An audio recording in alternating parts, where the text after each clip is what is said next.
welcome to the Art of Arms podcast, where we discuss the intricacies of historical fencing. Today's guest is Bob Powers.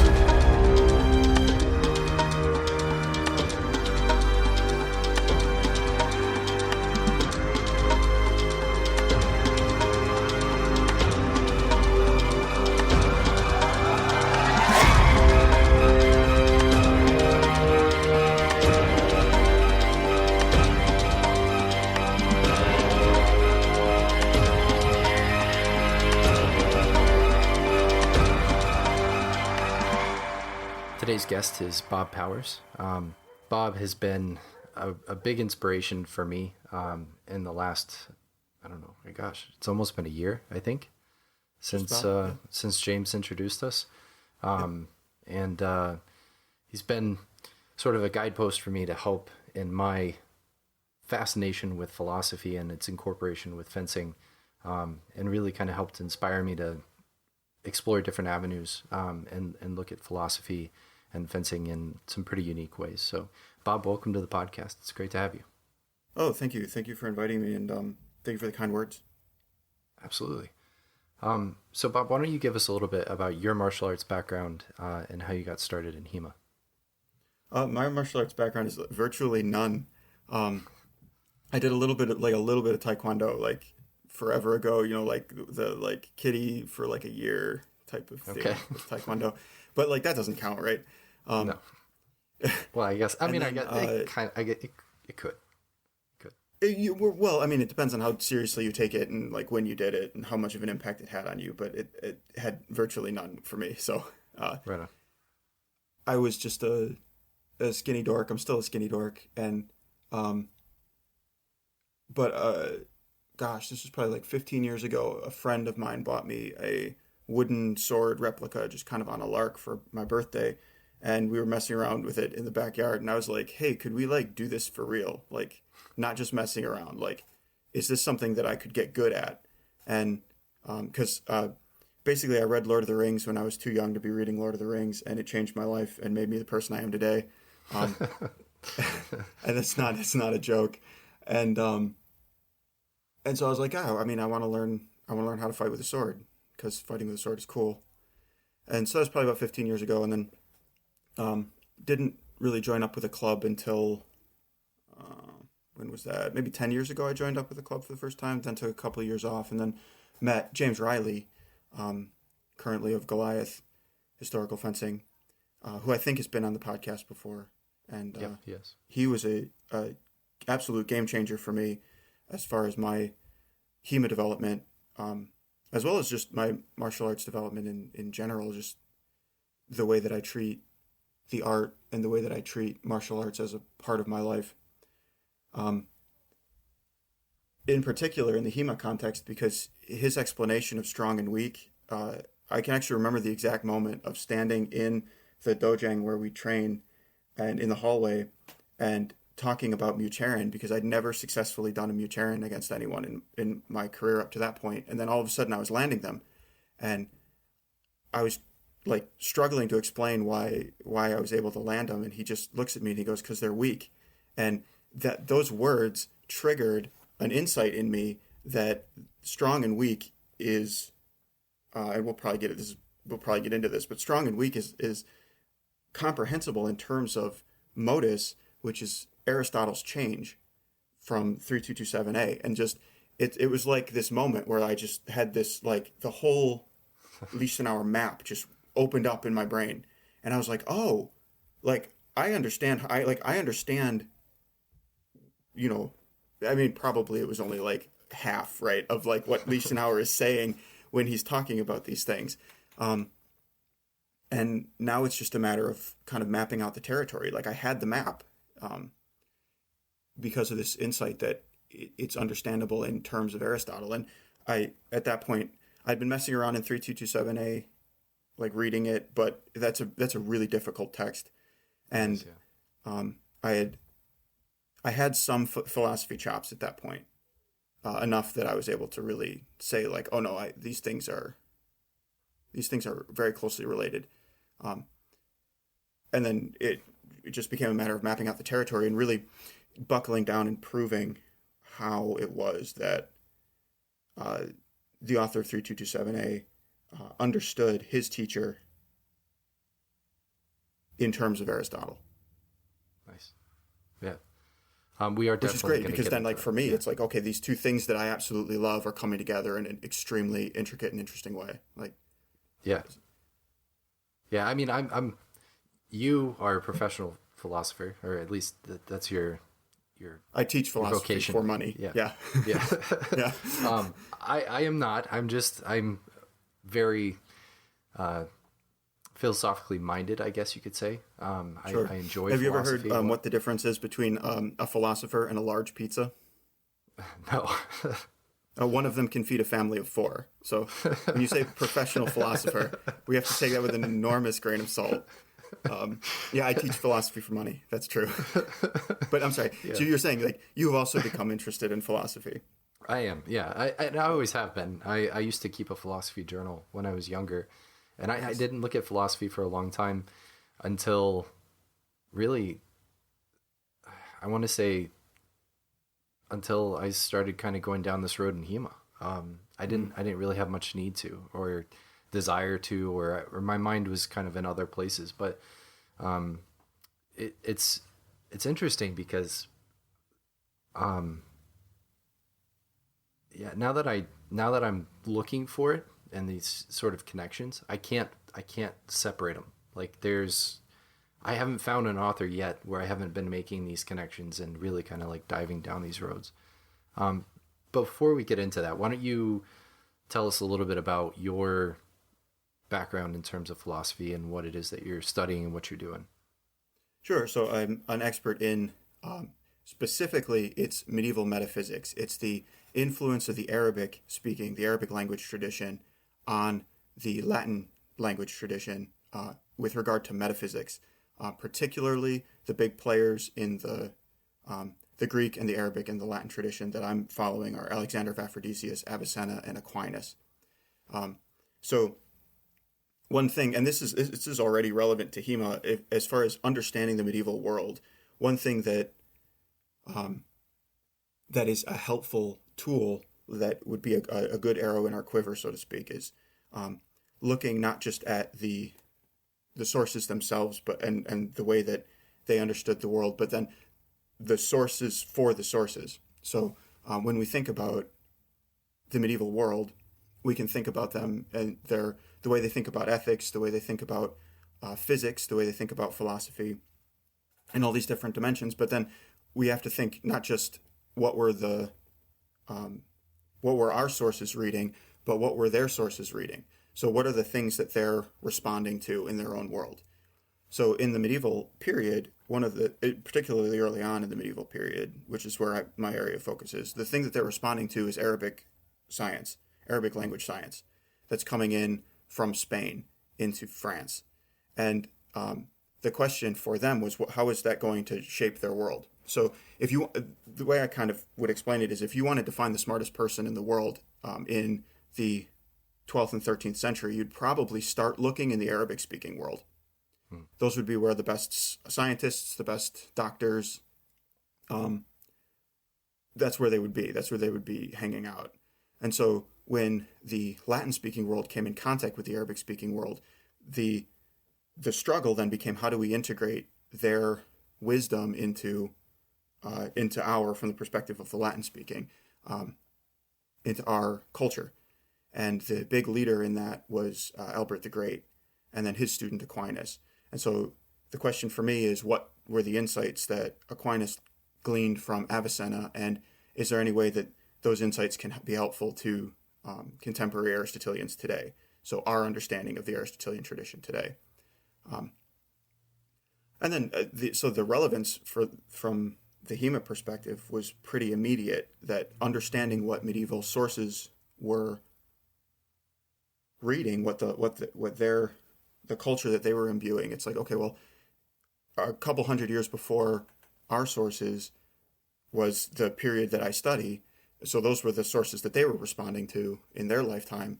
And then the thing that they were responding to were these Arabic speaking sources. And so one thing we have to watch out for, I don't want to get into methodology like straight off the bat, but one thing we have to watch out for is, like, if you take medieval medicine as an example, one thing that our inclination is to say, okay, well, medieval medicine was understood in terms of Galen, and so let's go read Galen. And Galen wrote 1,000 years before our sources. Right. So what happened in the intermediate 1,000 years is important for how they understood Galen.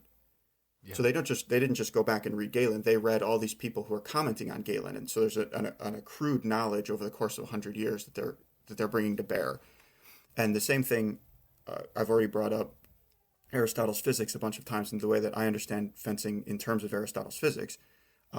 Same thing there, that it's not just that they went and read Aristotle and they had these Latin commentaries on it. They read Aristotle, and then they read the Greek commentaries on Aristotle, and then they read the Arabic commentaries on Aristotle, and then they had their own contemporaries that they were all interacting with.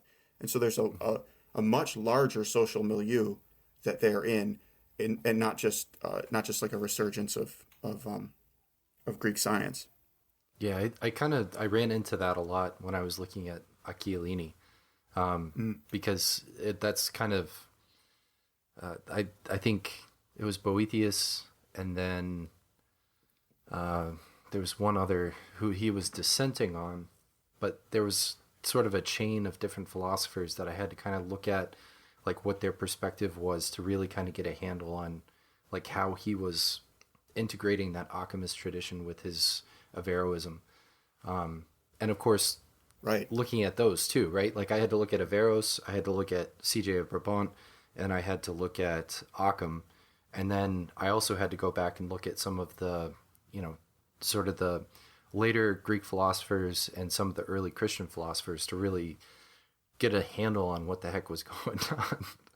So yeah, I'm very impressed that you hit Averroes in there, because that's very often the blind spot. Even the way that, so now as a philosophy teacher, right, even looking at the way history of philosophy in particular is often taught, it's like there were these Greek philosophers, and then there was like about 2,000 years, and then there was Descartes. Maybe you throw some people in there, like, if you're in a good course, maybe you get some Anselm or some Augustine or some Aquinas thrown in there, and it's like there's just these vast swaths of thinkers that are all working to try and clarify all these notions that just get left out of the picture. And even if you go back and you pick up some of the figures, very often what's missed are the Arabic language commentators. Yeah. Well, I mean, maybe it's John Chandler's influence, but I kind of, because he we're talking a lot about, like, the way that the different universities worked. And it's pretty fascinating when you look at the history of the universities, and their power. Like, the university systems were incredibly powerful back then. Like, they were almost their own political entity. And of course in France there was a huge, there was a student riot about whether or not they should incorporate Averroes in their curriculum. And that's kind of what CJ and Brabant got wrapped up in, and then got deemed a heretic because he argued for heterodoxy. So, right. Well, even Aquinas, Aquinas was coming to the fore in a time where the friars, so he was a Dominican, so the order of preachers, the Dominicans, were fairly new on the scene. When he first joined the Dominicans, the order of preachers, his family actually objected to that. They wanted him to be the abbot of the monastery at Monte Cassino, which was a very prestigious position at the time. And he said, "No, I want to join this new movement of friars." And they were so scandalized, they actually kidnapped him. His brothers were knights, like local nobility. They actually kidnapped him and locked him up in a tower with a prostitute to try and get him to change his mind. So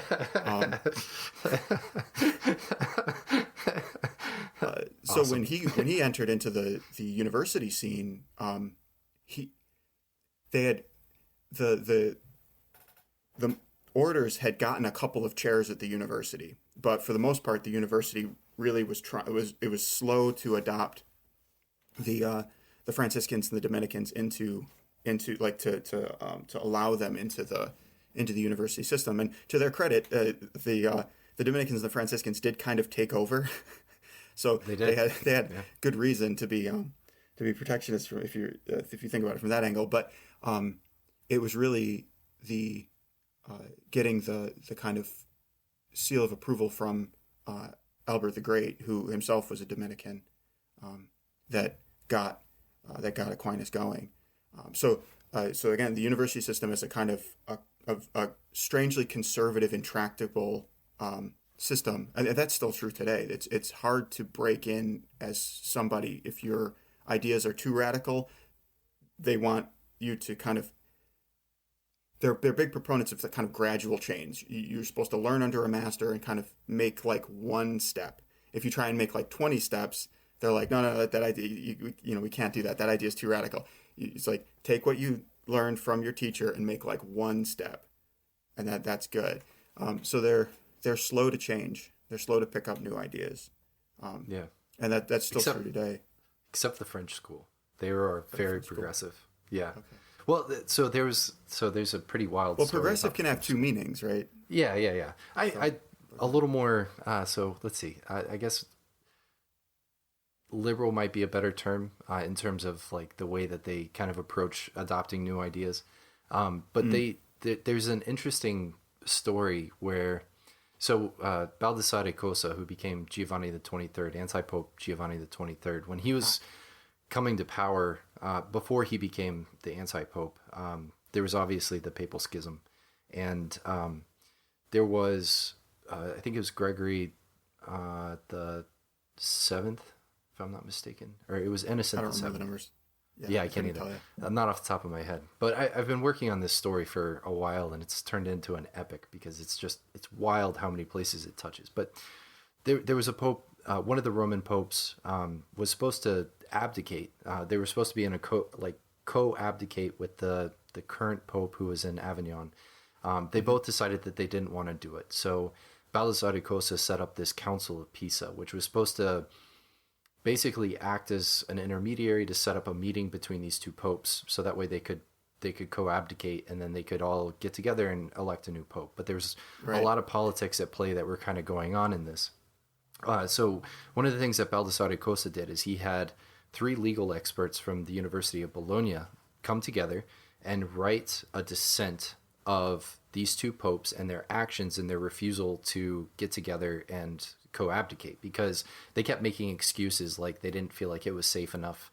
And so sometimes they only had to travel like 30 miles, and they're like, no way, I'm not going to do it. And a lot of it had to do with a lot of characters that we see throughout like martial arts history. So for example, Marshal Boucicaut is in Genoa, and that's where the Avignon Pope is, because he's kind of upset the French court. And so they're like, yeah, get out of Avignon. And so he decides that he's going to go to Genoa, and he thinks that that's safe.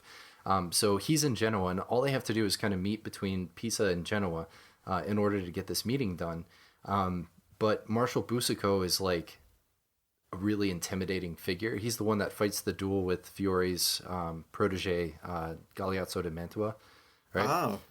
Yeah. And so he's this really imposing figure. The Venetians don't trust him, so the Venetians are like, you can't trust this guy. We hate him. So don't try to negotiate. He's totally gonna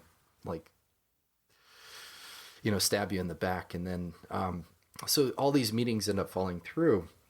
And when these Bolognese sort of theologians, like one of them is a theologian, one of them is a Roman scholar, or like a Roman law scholar, and the other one is a canon law scholar. So those are the kind of like the 3 pillars that they write this dissent.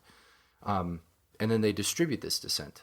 It gets up to France, and the French, at the French university, they review it, and they say, this is great. We love this. And so the French university goes on this like sort of like propaganda tour with like this dissent that the Bolognese scholars wrote, and they take it to Germany, and they hold this council, and they're like, hey guys, you got to read this. We're going to read it for you because we don't trust that it's going to get to you. So we're just going to read it to you. And all the German princes have to sort of vote and decide whether or not they want to kind of follow through on this plan that these Bolognese scholars have laid out. But there's some deeper political intrigue there, because at that meeting is Jan Hus, and from the University of Prague, because he's teaching at the University of Prague at the time, and one of the prospective Holy Roman Emperors at the time is also there. And so he goes back to Prague because that's kind of his area, and they all hate Rupert, who's the current Holy Roman Emperor. And so he goes back to Prague, and he's like, okay, I need the Prague University to get behind this, so that way we have a unified front, and the Holy Roman Emperor has no choice but to dissent against the two existing popes. And so he basically tasks Jan Hus to start this revolution inside the university, and it turns into the Hussite Wars, right? So yeah, everything spirals out of control from there. And of course you have, eventually it all kind of ends in the Council of Constance, but it's a really fascinating story that just kind of shows the power of the universities and how much like political like power that they had, and how they could kind of sway and like influence the politics of the time. But yeah, the French university gets in a little bit of trouble for being so forthcoming with their sort of their plot. Sure. Yeah. So that's pretty interesting. So let's I've been thinking a lot about Thomas Aquinas lately, because I've been researching the virtues of fencing. And Aquinas gives some really interesting insights into the virtues. One of the things that I found is that I don't want to say that like we've interpreted or that we've kind of thought about the virtues wrong, but I perhaps that we haven't quite fully developed our understanding of the virtues.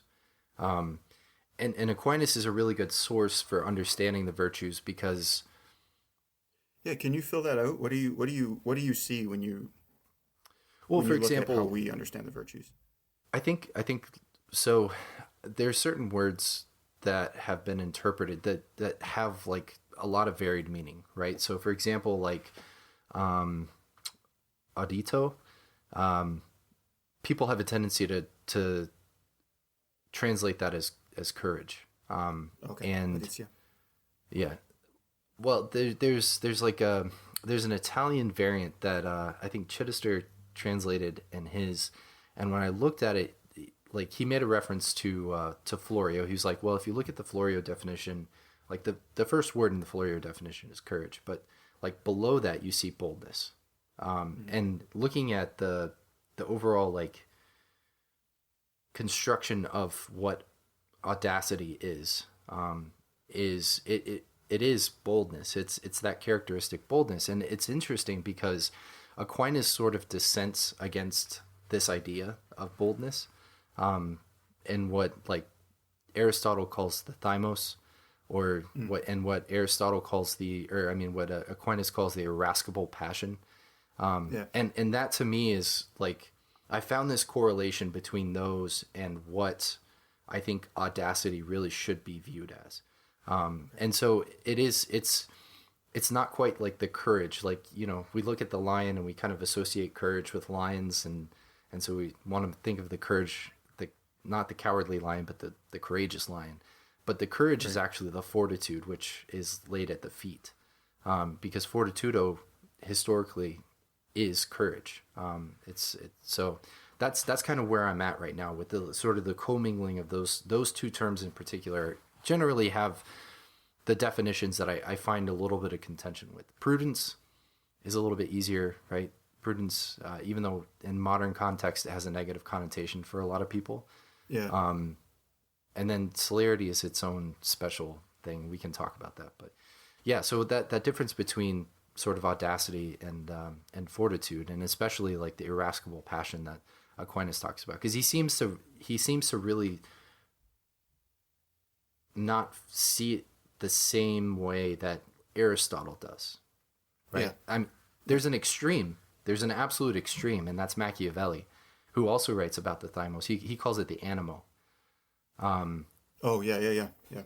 And his animo is like I mean, he's wild, because he's sitting there, he's talking about prudence, and he's like, you can't have prudence without animo. He's like, you need to just like imbue the animo in the prudence in order to really kind of like get this. And he's really kind of pushing for something that's like not quite how I would see like the philosophical view of the polis, right? He's seeing it much more from the sense of, you have to have this sort of ruthless nature, and so he's looking for that that sort of very abrasive sort of personality in a political sense. Yeah. So there's a ton there already. Sorry. Just a massive amount, because these words have contexts that they're being used in. So one of the things that we have to get right first is the idea that as we're reading a text for the purposes of interpretation, we have to understand the words and we have to understand the context. And what can happen to us very often as we're interpreting is we can presume that they mean the same thing across time, or they mean the same thing that we mean. Mm-hmm. And that presumption can often lead to ridiculousness. Like these people are just all over the map, right? And everybody's saying something that's radically different and extremely bizarre. And that should be a signal to us that if something is obviously wrong, that's probably not what the person thought, right?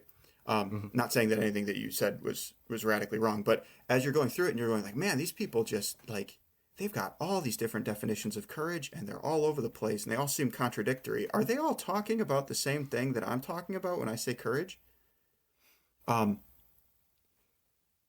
Probably not. And so there's going to be subtle differences across time depending on their context and the things that they're responding to, the things that they're trying to do, and all of these different things. And I sort of want to back up one more step even from that and say that one of our problems in interpreting virtue from the modern perspective is that we aren't accustomed to that language in our ethics. Mm-hmm. In our private ethics, we kind of still talk about it, but in academic ethics, so if you ever took an ethics class, virtue, if it was brought up, was probably brought up as an alternative to duty, ethics, and consequentialism. So the idea that you have an inherent duty to do something, that there is a moral right, and that dictates your action, or the idea that the sole or primary moral duty or moral right is to the best end, the best consequence. And so those two tend to be the ones that dominate our academic conversation around ethics, our meta ethics. How do we decide what's right and wrong? Well, we do so based on duty, and we do so based on consequences. Well, that whole conversation is embedded in the idea that right or wrong is determined by a discrete action. That what you're trying to do is do the least bad thing in a given moment.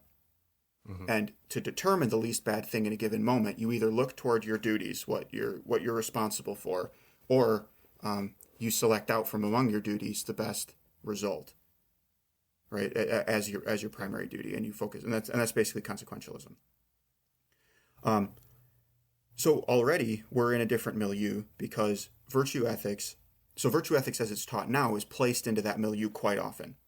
So virtue becomes those habits that predispose a given individual toward the correct action, mm-hmm. the correct discrete act, right?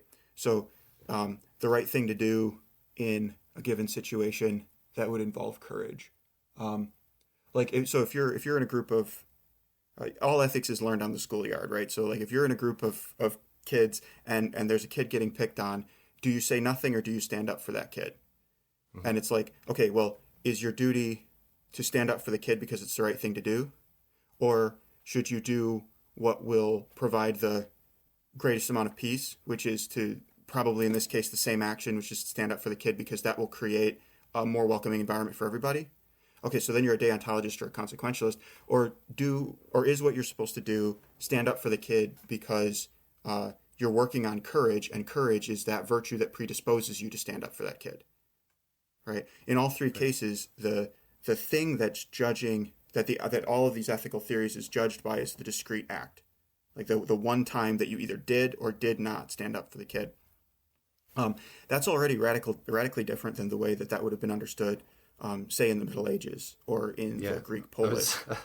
I was just thinking about that, right? Because the Aristotle's definition of courage, like you stepping in, could be recklessness. So you could be acting unvirtuously. You could be acting in the vice of courage if you were to get beat up by a group of kids, right? Right.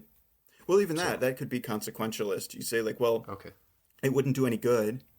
So like we're still judging it in terms of the discrete act. You could say like, well, it wouldn't do any good. So maybe I should keep my mouth shut this time and then try and, make him feel better afterward. Maybe that's the best thing to do, because then everybody gets what they want, right? I don't get beat up. He gets a friend. Everybody else gets to pick on him. Everybody wins, right? Which is a terrible way of outlining that scenario, but it's still being judged in terms of the discrete act. Rather than having the discrete act be the thing by which you judge ethics, it was something more like the way it changes the person that you are.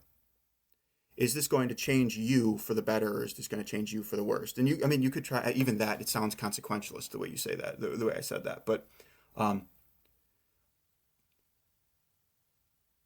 the idea is an idea of self-improvement, to put it like in kind of a simple way. Like for Aquinas, it would be you're preordaining your soul in right according to right reason, so that it is it's in harmony with God's will, so that you can go to heaven, right? Like ultimately, he's a theologian first and a philosopher second. So his idea is you change your soul to make it more in line with the kind of person God wanted you to be, so that you could find union with Him as close as possible in this life, and then in fullness in the next. That has less to do with the discrete action and more to do with the judgment of your of the kind of person that you were across a life. I'm sorry. Yeah. So it's almost like sanctification. Yeah. So like that concept of sanctification, I guess for people who aren't aware, is that you're working towards an end. So it doesn't matter it doesn't matter the process that you get there, but it's more of the process of getting to an end. So that would be like Aristotle's eudaimonia, right? Mm-hmm. Yeah, very similar. So for Aristotle, the difference is that the life is lived out in the local city, whereas for Aquinas, the life is lived out in the heavenly city. Not to put too fine a point on it, that the community then gets extended into the heavenly community as opposed to the earthly community, and so there's a natural versus supernatural idea that gets changed. But yeah, the idea is that you're judged sort of at the end of your life, like, not did you on all the right occasions do all the right things, like the appropriate calculated actions, but were you the kind of person that was courageous when courage was called upon? Right? Did you take those? And so there's a couple ways of outlining the virtues then, and it becomes relevant to fencing too, because the virtues get outlined according to capacities and according to ends. So what are you trying to do, and what kind of creature are you? So we've already been talking a lot about spirited parts of the soul, thymos, the irascible part, that you're the kind of person that has this thing called anger. And so the question is, what do you do with that? And to what do you direct it? And so to be the kind of person that uses anger in the proper way, right? You're the kind of person who has this tool, this emotion. And so do you use the emotion when it's appropriate to stand up for people? Or do you do it in an inappropriate way? Do you use it for glory? That sort of thing. So we can already start to make parallels with fencing, because not only are we the kind of people that have these emotions in the case of courage, or intellectual capacity in the case of prudence, we also have an end in mind that we've directed these things toward. So what does it mean in the context of fencing? Means you have an end, which we could debate about. The way that I think of it is that your primary goal is to survive, and your secondary goal is with your honor intact. That's what I like to tell my students. I like that. Yeah, no, that's good. Because so if you think about the context of a duel as an example, right? Goal number one is survive, because you don't want to die. But if you didn't want to die, you could just avoid the duel. So there's a second goal that kind of keeps you honest, which is you have to keep your honor intact. So we're not fighting to the death, we're playing a game. So the goal is not to die. The goal is for everybody not to die in this case, in our case. But you could kind of modernize that by saying the goal is to hit the other person, or the goal is to not get hit primarily, right? Right. The first goal is not to get hit, because I don't want to die. I don't want to sustain potentially catastrophic injury or death by getting hit with a sword. So then secondary to that is like, well, I could just not fence then. Right? That would be the best way. The best way for me to never get hit, it would be never to pick up a sword, and never to do HEMA in the first place. So there's a secondary thing that keeps us honest, and that is we want to do it with our honor intact, which means we want to do it in a way that makes us look cool in front of all of our HEMA friends. Right? Yeah. So the way that you can do that, like you can win a tournament, or you can do a historical technique, or you can, whatever it is in your mind. But anyway, you have this end in place. And so the question becomes, what are the habits that you need in order to facilitate your body, your individual person, right, to toward that end? How do you direct yourself toward that end? And you can go through and say, like, okay, well, what are the ends that lead to that end? What to create this kind of Aristotle's hierarchy of ends. I'm probably going too fast, so if at any point you want me to slow the heck down and explain what I'm talking about, before you reach your ultimate goal, there are going to be goals that lead up to that ultimate goal that you're going to need to perform. So like, we wanted to do this podcast today, so I had all these things I had to do in order to get to this podcast, and so I had to make sure that my wife was available to watch our kids. I had to make sure that, as an example, that my microphone was working, which it wasn't. So there's these goals that come up before the ultimate goal. These boxes you have to check, and the same thing's true in HEMA. And so we can think about virtue from two directions. Then, virtue as that which assists us in achieving the remote and proximate goals of our final goal of not getting hit, but doing it in a way that looks cool. And then we can also think about our individual capacities, and those virtues which help us develop our individual capacities and make us better fencers. So, so again, to go back to the distinction between an action-based ethics and a characterological-based ethics, an action-based ethics would be focusing on, did you get the hit? Like, did you hit the other person? Mm-hmm. And we call that technique, right? Like, were you able to perform the requisite action at the appropriate time? And then there's the characterological. Are you becoming a better fencer? Right. And if your goal is to become a better fencer, then very often you don't do the correct thing at the correct time on purpose. Yeah. Maybe you're trying to expand your horizon, right? You say, well, I'm gonna try to do this thing that because you can graduate your level of, let's say, sparring, or drilling for that matter, and you could say, like, okay, well, today I just want to work on thrusting, so all I'm going to do is I'm going to obtain positional advantage and attempt the thrust, and that's all I'm going to do. And okay, so I got hit a bunch more times because there were definitely times that I shouldn't have done that. I should have avoided or cut, or I saw this other technique, but I didn't want it, or I wasn't in the headspace to get it. And so you avoid, you withdraw, or you whatever. What you're doing is you're giving up that proximate goal of winning in the moment for the larger goal of becoming a better fencer. And so you can choose which one do you want to aim at. Do you want to aim at the action in the given moment and like focus on the aggregate of those actions? That would be a modern way of thinking about virtue. Or do you want to focus on bettering yourself as a fencer and focusing on virtue in terms of, am I putting into my body those qualities that make me a better fencer? And so like right away, we already have like a huge difference in conception between modern ethics and medieval and ancient ethics, and they're analogous to two different ways of thinking about fencing, if you wanted to think about it that way. Yeah, no, that's really good. I think a similar analogy would also be if you could do the correct thing at the correct time and give up an opportunity to even potentially hit an opponent, right? Like there are a lot of different ways that you can sort of sculpt that towards fencing. You know, like I imagine at some point in the conversation we're going to talk about strong and weak and Frequens Motus, right? I am a student of James Riley, so that's going to come up.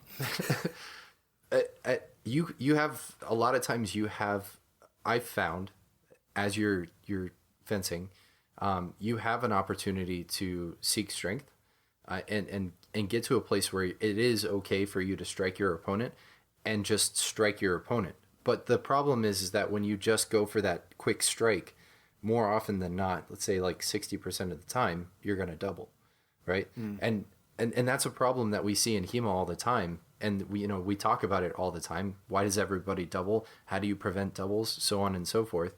I mean, the answer is there. It's in the text. But people want to go for that shiny thing. So like there's this passage I quote all the time from Agrippa, and it's in his two swords section. He's got both of his swords down in C. So think about it like he's holding two swords, but they're in like a left flug, right? And basically what he does is he does this overbind over top of the opponent's two swords, right? And he said, because your left sword is free, you could stab him in that moment. But I urge you to be patient, and rather than going to stab that person, and even though you've created that opening, right? Instead, understand that he's going to try to give some sort of a counter and make your parry an H, which is like a sort of a high hanging position on the right. Okay. And so basically like that situation in and of itself is him saying exactly that, right? Like you have a chance to stab him, but if you do, there's a really good chance that you're probably going to get hit too. So rather than do that, even though you've worked to kind of set up this opportunity, wait until they go for their repositioning, and that's when you're going to catch them and you're going to be able to get to a strong position, and then you can come forward with your attack. Yeah, that's why I'm careful in my explanation about the priority of ends, that your number one priority is not to hit the other person. Your number one priority is not to get hit. Your number two priority is to hit the other person. That's part and parcel of surviving in a way that makes you look good, right? You hit them and they didn't hit you. That's the best outcome. So we get lost. I don't know how much into the weeds you wanna go as far as like the doubles conversation, but we get lost in the conversation. Let's go for it. Okay, just jump in, both feet. Why not? We get lost in the conversation between sporting and martial. I actually don't think that that's a good way of conceptualizing the dichotomy. Interesting. And the reason for that is because we're playing a simulation game. And the simulation game is a game that is based off of something that, like, people talk about like real fights, quote unquote, right? That's kind of the whipping boy of the that's the thing that one side worships and the other side whips. What's that? Right. Yep. Real deadly fencing. Right. Exactly. So one side worships it and the other side whips it. Right. And it's like, okay, what we're doing is we're playing a game that's an approximation of that kind of social interaction. Like there's a kind of social interaction where you and somebody else have to kill each other. And like, hopefully nobody here is, like, nobody that we know is ever going to be involved in that kind of social interaction.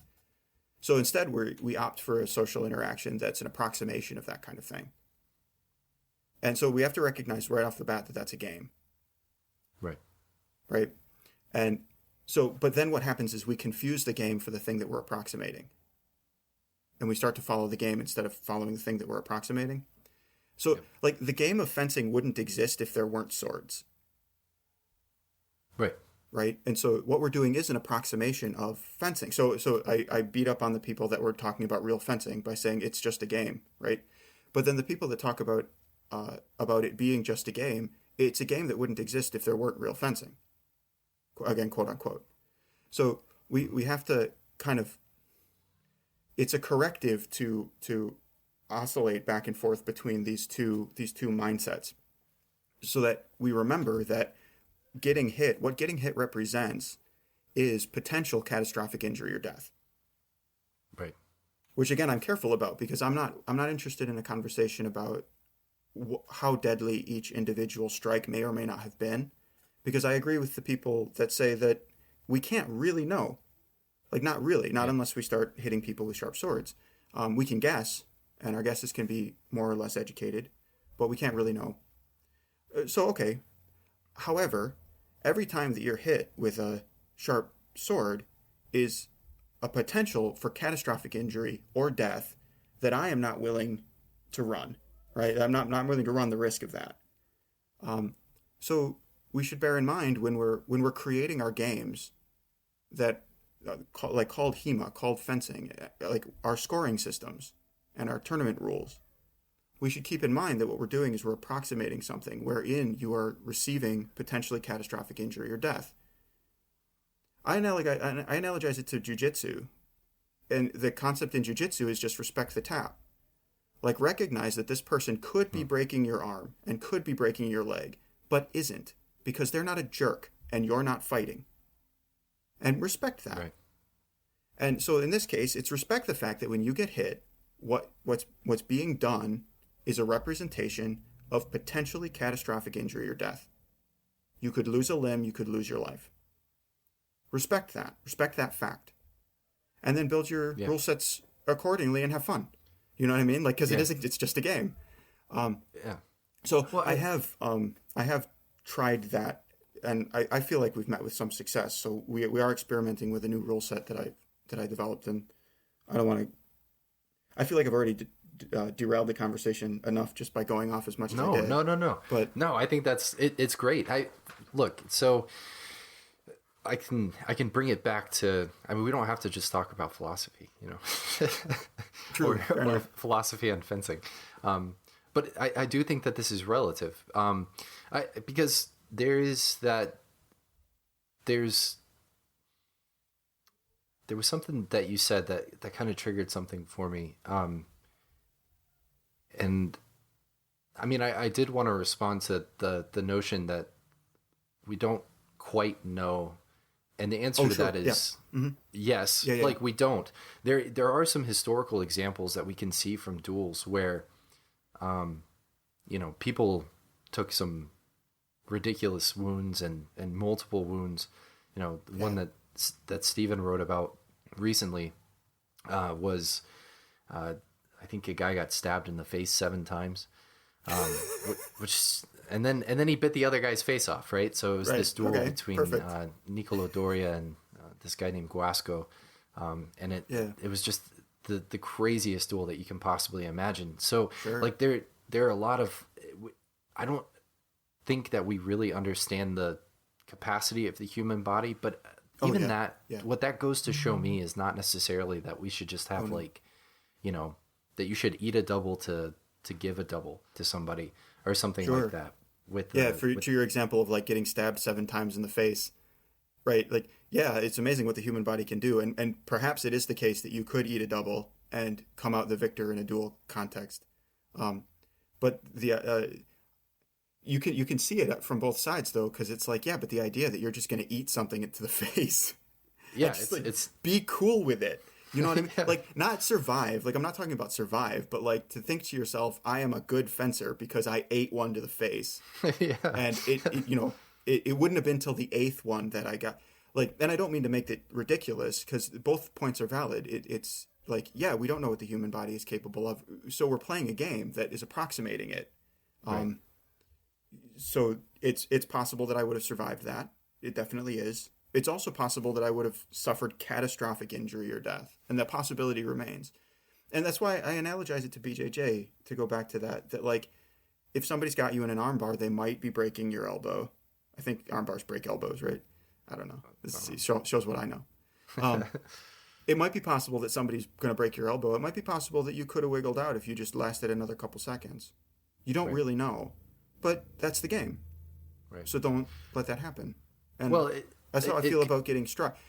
That's how I feel about getting struck. Every time you get struck, it should be a negative. There should be no neutral getting struck. I agree, and I do. Yeah, from a game perspective, but also from a what are you trying to what is the purpose? What is the objective of HEMA? Right. If the objective is that we're going to recreate historical European martial arts, right? I guess that should be the objective. It's kind of in the name. Then the objective is not necessarily to hit, or hit and risk something like you should be, in a way, like you're taking the historical out of it, right? Like if you're only playing the game, right, you're taking the historical out because you're not actually trying to do what the historical sources teach you to do, right? Which and in a lot of sense is that you're going to survive that encounter. You're working towards something where you can survive that encounter. Whereas if you are in a way disparaging the game, you're also taking out an element of how can we actually start this process of recreation, right? Like when Jake Norwood originally kind of postulated that sort of like the three modes of HEMA, right? With doing cutting, tournament, and then sort of like skill or kind of like form in a way. Like that to me isn't in essence like a good model to kind of think of like how you would kind of approach, again, that pursuit of eudaimonia, right? Like you're working towards this end, right? And so you have to ask yourself, is your end to be the best competitive sport fencer, period? And in the course of that, are you sacrificing the other aspects that we kind of hold as standards of what we would think would make something truly HEMA, right? Because if you sell out on one specific thing, even if you were to sell out on one virtue, bringing this back to the virtues, you're supposed to work towards all the virtues, right? And if we were to kind of think of that as like a path, so in a lot of martial arts, they talk about, like Eastern martial arts, they talk about like this journey or this path that you're on as a martial artist. And we could kind of think of this as like the same construct in the way that they're talking about it is you're kind of on this journey or this path towards this end. And the end, we could say, could be mastery, or it could be just that you're a good swords person, right? Like that's kind of what you're working towards. Because the definition of master in most of the historical texts is that you can teach, right? And not everybody's interested in teaching, so they might just want to be a good swordsman. So that's why I make that distinction. So if that's what you're sort of progressing towards, then you'd want to try to work on every single one of those, not just the virtues, but the elements of what it is that you think actually construct the thing that it is that you're doing. Yeah, I like a lot of what you just said. I'll sort of stand in defense of the specialist, though. Just not that I'm disagreeing, just that I want to provide a little bit of a corrective, like moderation, because I've been thinking a little bit about method over the just recently over the last several days. So this is pretty fresh material. So I'm going to be trying to sort of construct it on the fly, because it's been things I've been thinking about but haven't articulated in a clean way yet.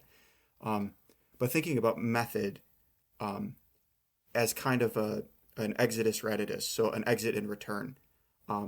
That what we're trying to do is a recreation and then an embodiment that has a kind of outward like evangelism component to it, where it's like, okay, so we have to be sitting alone in a dark room researching, but we also have to be expressing and embodying And then we also have to be teaching and communicating and spreading the art.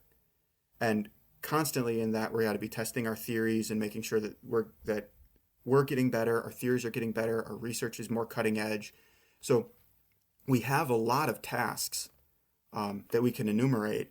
And I could think of like 5 or 6 that we could like list and like lay down, starting with research.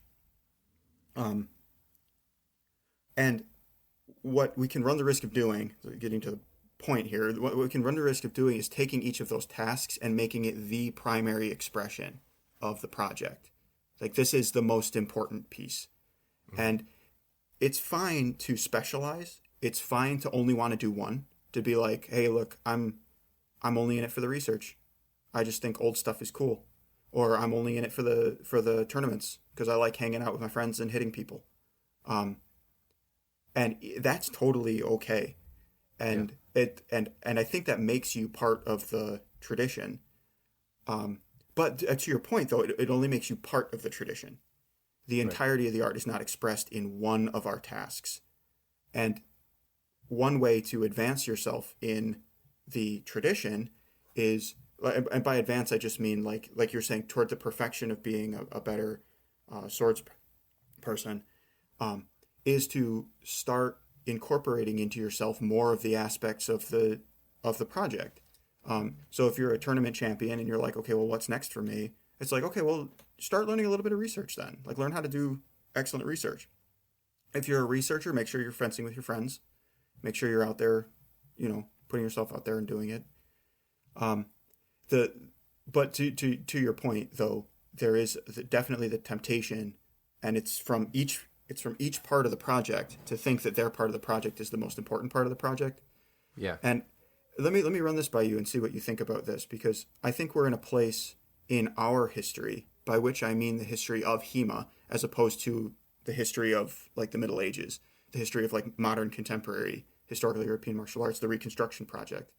I think we're in a stage where we are emerging from the stage wherein the competitive arena was the place to test your theories, and we're entering into a stage where we're not actually sure what to do with the competitive arena anymore.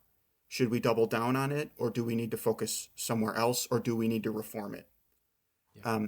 And I say that for 2 reasons. The first reason is that it seems like that was definitely a necessary corrective for the internet BS artists that would read the text, come up with a bad interpretation that would never work, and then act like that was correct, right? It's like, no. We have to make sure this actually works. Full speed, full stop. Yeah. But after a certain point, we start to confuse the game for the art. Right. So this is why this is related to our previous conversation, right? Is winning at tournaments the same as having the correct HEMA interpretation or research, whatever, right?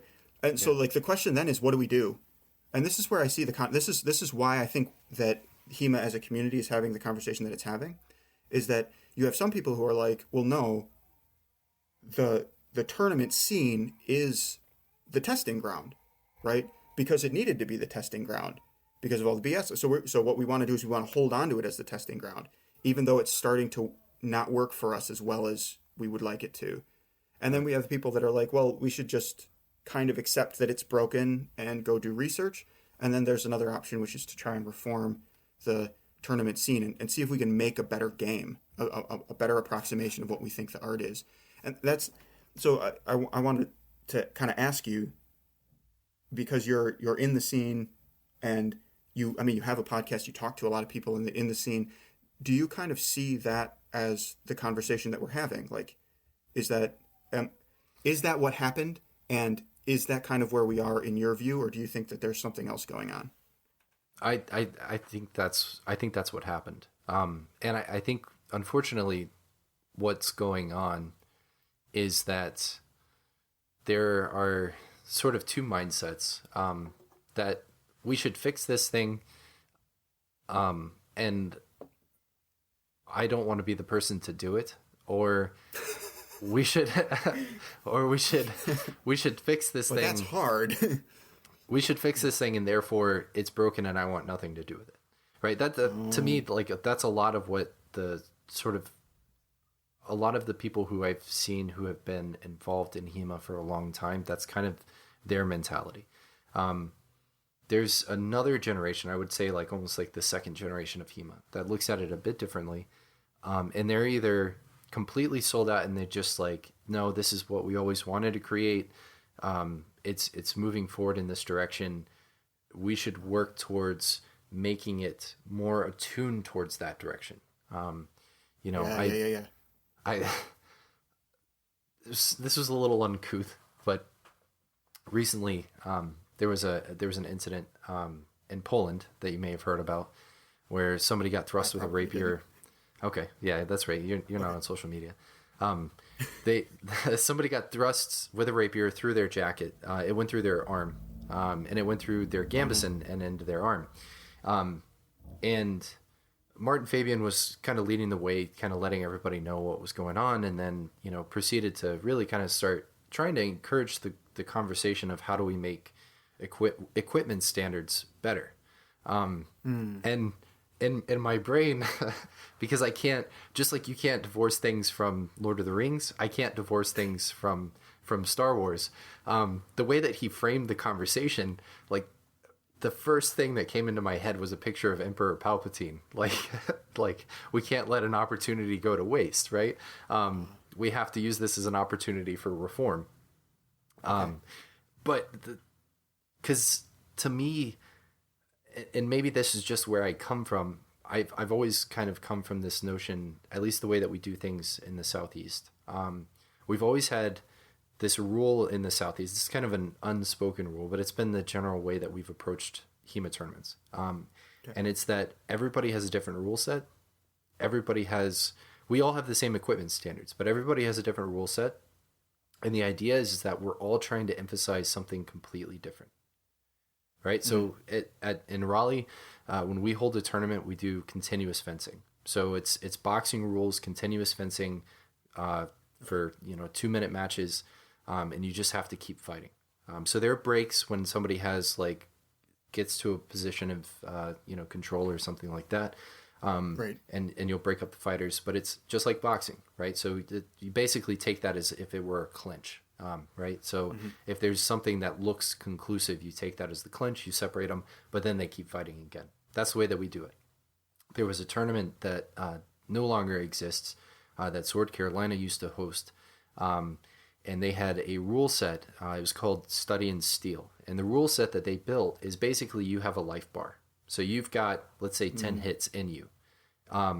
And that's what you have in your fight. And the first person to lose their life bar is out in that exchange, right? And so you already know kind of what it is that you have, and you have to make that decision as to whether or not you want to preserve some of your life bar or if you want to give up some of your life bar in terms of your fencing. But that tournament in particular used to produce some of the best defensive fencing that I've ever seen, right? Like that, because that was sort of the meta that they had created, is that you want to try to defend yourself. And so that was really interesting. And then there's sort of like a modified First Blood rule set, not quite First Blood, at Queen's Gambit, where like if you get a really good strike, if you have good body mechanics, you have good power in your cut or something like that against somebody, then that ends the fight right there. So you basically have like you're fencing like to 4 points. In judo, where it's like exactly point. Yeah. So like as long as you can demonstrate good structure, even if it's a strike to the hands, then the fight's over. And so that's the way that they run their tournament. So there are all these different rule sets, right? So that I kind of came up in this anarchy of like, we don't have unified rules, but every tournament you go to is a little bit different. You're always experiencing something a little bit different, and it helps that idea of growth, right? You're working towards something, because every single time you have to make sure that your fencing fits within this different environment, right? Like I don't believe in tailoring my fencing in a competitive setting to a tournament that I'm fencing in, right? Like I don't believe in, most of the time I don't read the rules. Sure. Which would within drive reason. Yeah, within reason, right? Like if there are specific like safety rules and things like that and standards of force, then But for the most part, like, I'm not trying to tailor my fencing to a rule set. I'm going in and I'm just seeing how my fencing does within the confines of that rule set, right? And then that could, if I know what that rule set is geared towards, then that could help me emphasize growth in a specific direction, right? And that's really what that's what I would like to see more of in the competitive environment. You know, I've competed a lot, I've won a lot of medals, but I don't really like value competition like I used to, because I kind of have an idea of like my ideas of growth right now are more in growing in terms of becoming a better teacher and a better coach, right? And so like my idea of focus now is more towards my students rather than my own personal like development and gain, right? I mean, I'm still growing, right? Like I'm never gonna stop growing, but that's the area of growth that I'm trying to develop in myself. So like that's my mentality. But when I look at tournaments, I do, because I still have my students come to me and they're like, this happened, you know, like we started a subset of our Discord recently, right? And it's video review, and somebody posted tournament footage from the most recent tournament that they attended. So I'm watching through this, and he was somebody who came in, and he was a student of mine very briefly. So he kind of, when we were doing the German sword and buckler stuff, he kind of popped into our classes a whole bunch. But he's very interested in KDF. But the way that I teach, you know, I'm kind of mostly on the Bolognese side. So when we did a special kind of passage of German stuff, he popped in. And in looking at his fencing, there were certain things that I could see, right? Like elemental things that I could see, that were positives and then negatives. And some of the positives that he was able to get to, good things that he was able to do, the judges didn't see, right? And so that, like, in thinking about that, like in the competition, like he wasn't rewarded for doing the good thing, right? There were a few times in particular where he was able to get to a strong position and then come forward with his attack and really kind of use Frequens Motus. And I was like, that was really good, right? Unfortunately, the judge completely missed it, right? Or they thought he got hit before he got to that place.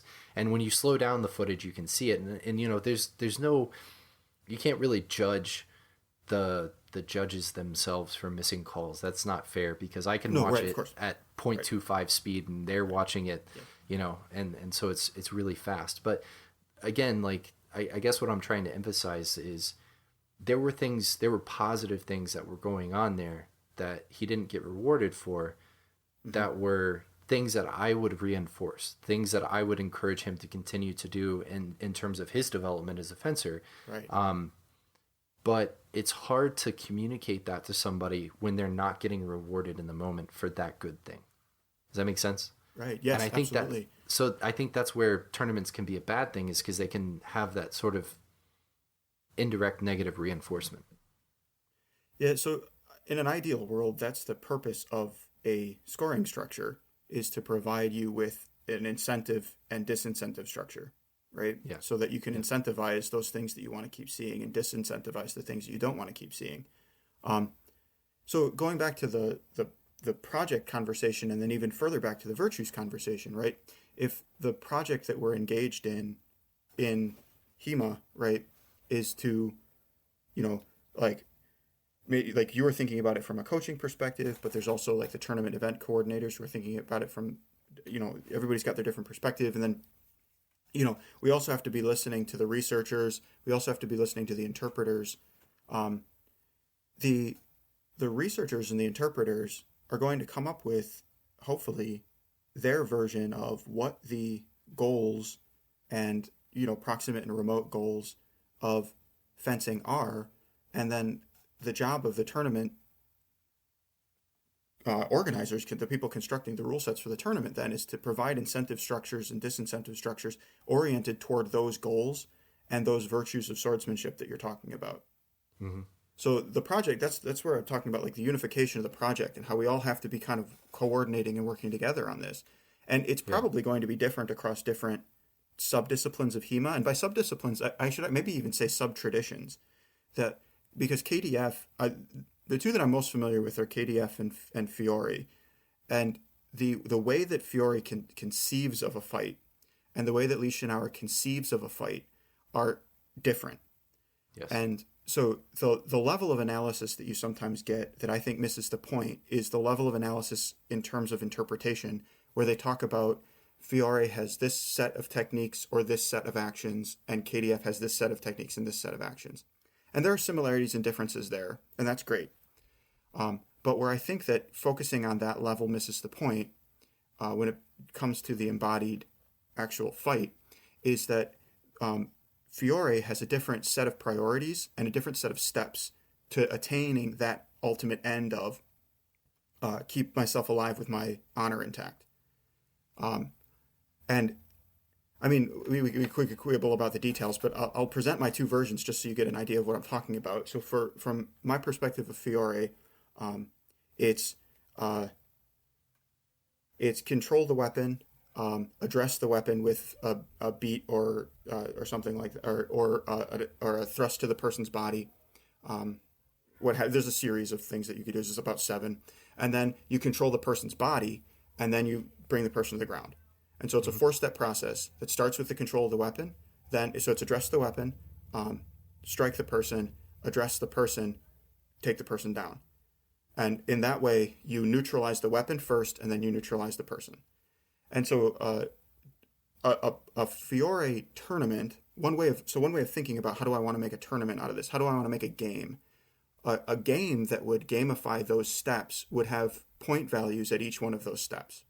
Did you address the weapon? Did you then attack the person from that position?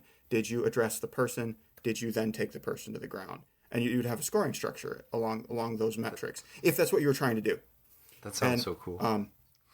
It actually kind of does. And then with KDF, I think that it's Überlaufen, Haussetz, and Nachreisen. Mm-hmm. But that's again a whole other conversation. It's basically control the weapon, maintain control of the weapon, strike the person. So it's Überlaufen. Then if they have the Vor, you perform Nachreisen. If you have the Vor, you perform Haussetzen. And so there's a 3-step process of basically like I have to go from the position where what keeps me safe is distance to the position that what keeps me safe is the qualitative nature of the bind, so strong and weak. So again, I'm a student of James Riley. And then you go from the position that what's keeping you safe is strong or weak to you have that and you either strike from the knock or you have that and then you obtain the Vor and strike from the Vor. Right? And so these are the steps. And so the first thing you want to reward is the person safe in measure. And the second thing you want to reward is the person attacking indes from that position of safety, either indes the knock action or by seizing the Vor, right? And so those become the sort of metrics. So that's what I was thinking about when I was designing sort of my quote unquote rule set. But the larger point that I'm making about method becomes that what you want in each of those interpretations of the ultimate goal is to identify the proximate and remote ends and those qualities that get you toward those proximate and remote ends in your students, but then also in the fencers in the competitive setting. And then design an incentive and disincentive structure toward those values. And then you can see that we're already doing that. You talked about a tournament where there was continuous fencing, your home tournament. There's a set of values that you're putting on that you're trying to score for and say, like, we want the kind of values that where people don't just stop defending themselves at the moment of first contact. And then there's the different set of values that we've chosen for the tournament you were talking about where you have a life structure.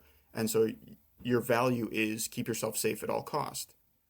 And so what they've done in both, what you guys have done in both of those cases is you've identified your values according to the proximate and remote ends in the context of a tradition that we're trying to move forward, right? In the context of the method of your version of research, your version of interpretation, your version of the dialectic.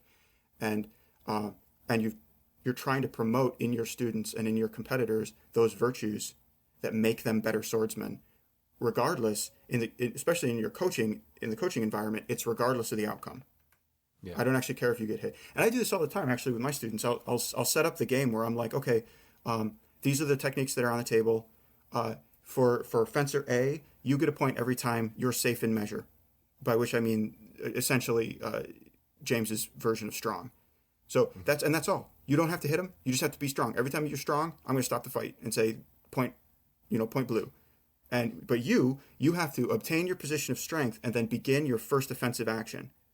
And I want to see that first offensive action. I want to see that initial parry of that first offensive action. I want to see a second offensive action. The second offensive action doesn't have to hit. It just has to be a chained offensive action from your first failed thrust or whatever, for your first failed offensive action. So maybe it looks like you got strong, you started a thrust, he parried the thrust you tried to hit with a zukin, right? Point. I don't care if it hit or not. Because what I want you to work on is chaining hitters in sequence. Right. And what I want them to work on is blocking. Right, exactly. Yeah, no, that's really cool. I might actually try that. I've been working on a drill recently with my students about Frequens Motus, and I was just talking to James the other day. We were catching up. Nice. And I told him about this, and he seemed to really like it. But the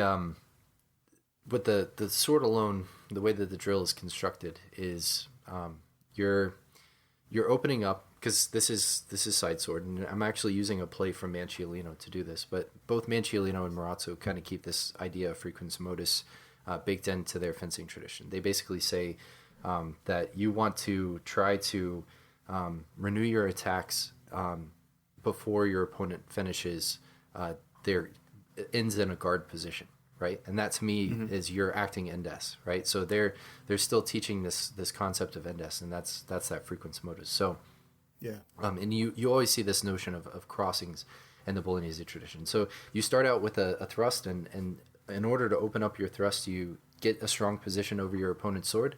If they do nothing, you stab them, right? So if you can just find your opponent's sword and they do nothing and they let you finish your strong position, then you come forward and you just stab them, right? By all means. But if they... Thank you. If they, Have a good day. Yeah. Yeah. That was easy.